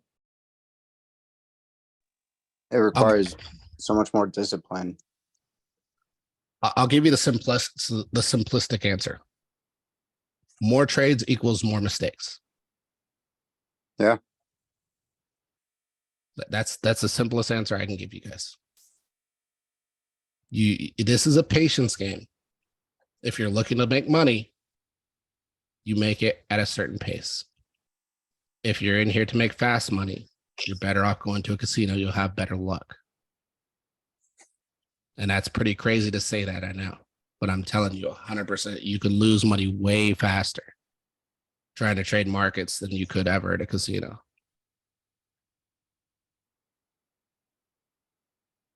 You have to calculate fees on top of deteriorations, on top of drawdowns. There's so many factors that play against you in markets. And if you're willing to take those risks, you need to do them from a perspective that gives you a better observation of the move. So when we're looking at moves, we start to see a high form. I'm on the weekly. I can take that down to the daily, and I can start to see a round top, right? Just as we did over here, round top. So I'm seeing a distribution starting to occur. I can take that down to the 8 hour. And again, I'm still seeing that distribution starting to occur. I see the dip low here. This liquidity needs to be grabbed. Price will more than likely levitate towards these lows. I come down to the 4 hour, right?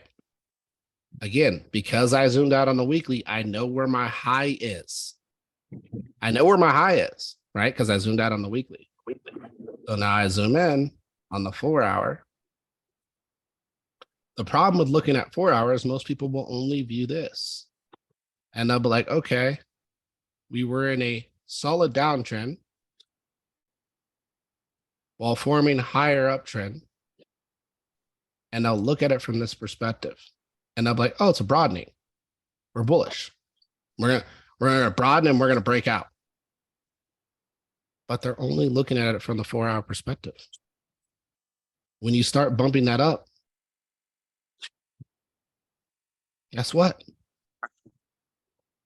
It's not a broadening anymore. The market's literally running sideways.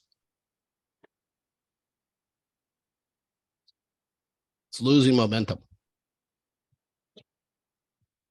So you have to run it up in time frames to understand the move. I would say start high, identify your high time frame play. Even if you're a day trader, then move into the daily, identify what happened on your previous daily highs, identify what's happening on your current daily highs, right? And understand the move of what is coming. And then move it down to the 8-hour if you want to trade the 8-hour. Understand your 8-hour highs and then your 4-hour highs if you're trading this move. That's all there is. I mean, for me on total crypto market, I mean, on the 4-hour, we've already broken market structure right here, right? This was our support. We've already broken through it. We're sitting below it. And we're still dropping. Come over to Bitcoin. Similar situation. We're already in the 27.7. We're on the daily, right? We identified the high based off the low. We take it down a notch to the daily. And we're seeing something that looks very similar to the total market crypto cap. It was very similar to this top. It was very similar to this top. And looks very similar to this top. We've got a distribution zone in the zone currently playing out. Can the market run up from here? 100% it can. Where's the top? Right here on this trend line. That's your top. Here's your reward if you're long. Here's your risk if you're short. So let's go ahead and just drop a risk to reward calculator. And let's go ahead and view that real quick. I think I have a short one here. Yep, there we go. So if you're long,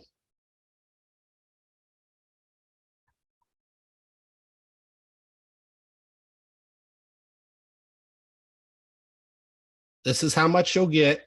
And if you're short, this is how much you'll lose. Or sorry. If you're long, this is how much you'll get. And this is how much you'll lose if the market goes against you. Does that look like a fair trade?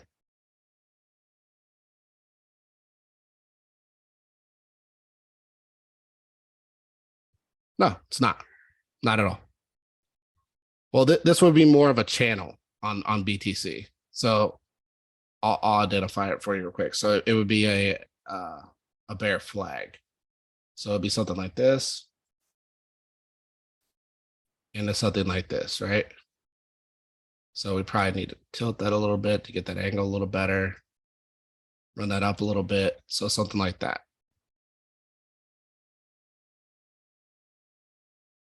See how they played the mid right here? Ran it back up, came down, hit the low, ran it back up. They could play the mid again and then run it back up. That'll be your 31, 32 range, right? If they play the mid again. But ultimately, they're looking to come back down to the low. So if it's here, it'll be roughly in that 22K zone. That's where they need to hold. But they need to hold this uptrending candle, this bull flag. If it's over here, they run it back up out the middle, come down and hit like 25, bounce up, hit the high, then they'll come back down. They'll probably hit 23 later, right? 23, 24. So you'll still get a lower entry, just waiting for that move to play out. So you'll get a double top like you did here, over here, and then you'll get the lower move here. So this is kind of what you're playing in right now on a daily time frame. That's what you're playing in.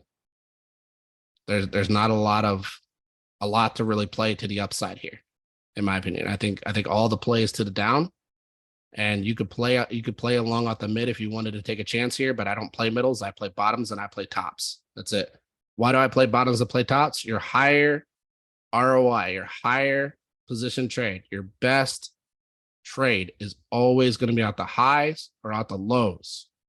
It's always going to be your best percentage trades. Playing the middle is a no man's game, right? Like you're going to get wrecked in here. There's always going to be times where it's going to break through the middle. There's going to be times where it's going to break against you on the middle. And you took the short play here. You didn't take profit here, and they come back and liquidate you over here and then take it low.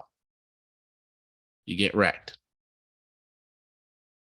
Take profit. Where do you take profit? You take the high, short, take it at support on the middle. And then if it goes up, great. You can take another short. Guess what? If it breaks down, you wait, you take your long position from the low. Don't play this up. You don't play this for upside. You don't play it for downside. You only play highs and lows in these zones.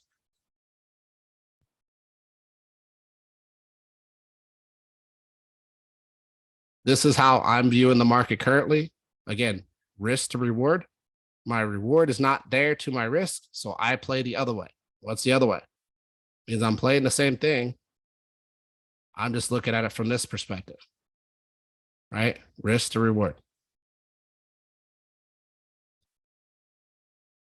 And if we're just looking at the channel, boom, that's my reward.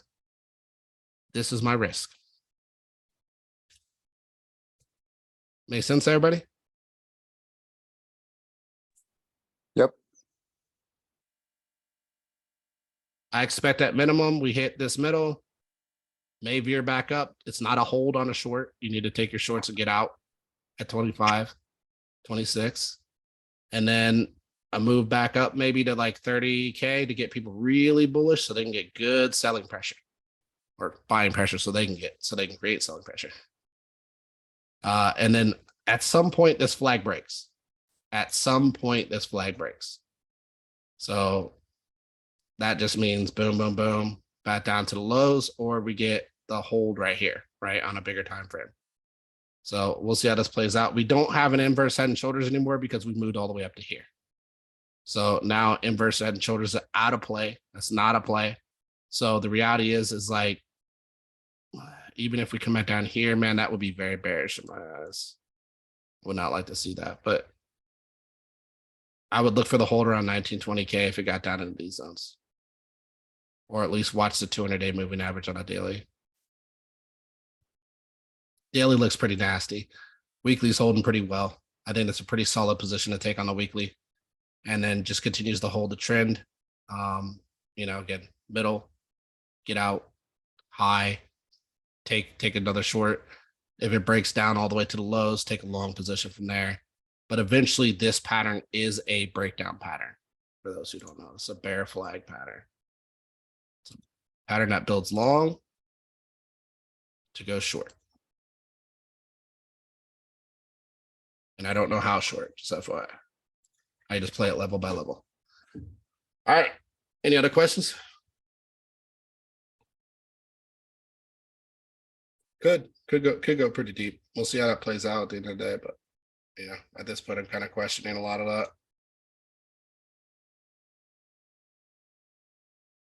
Yeah, no problem, man. No problem. Thank you. No worries.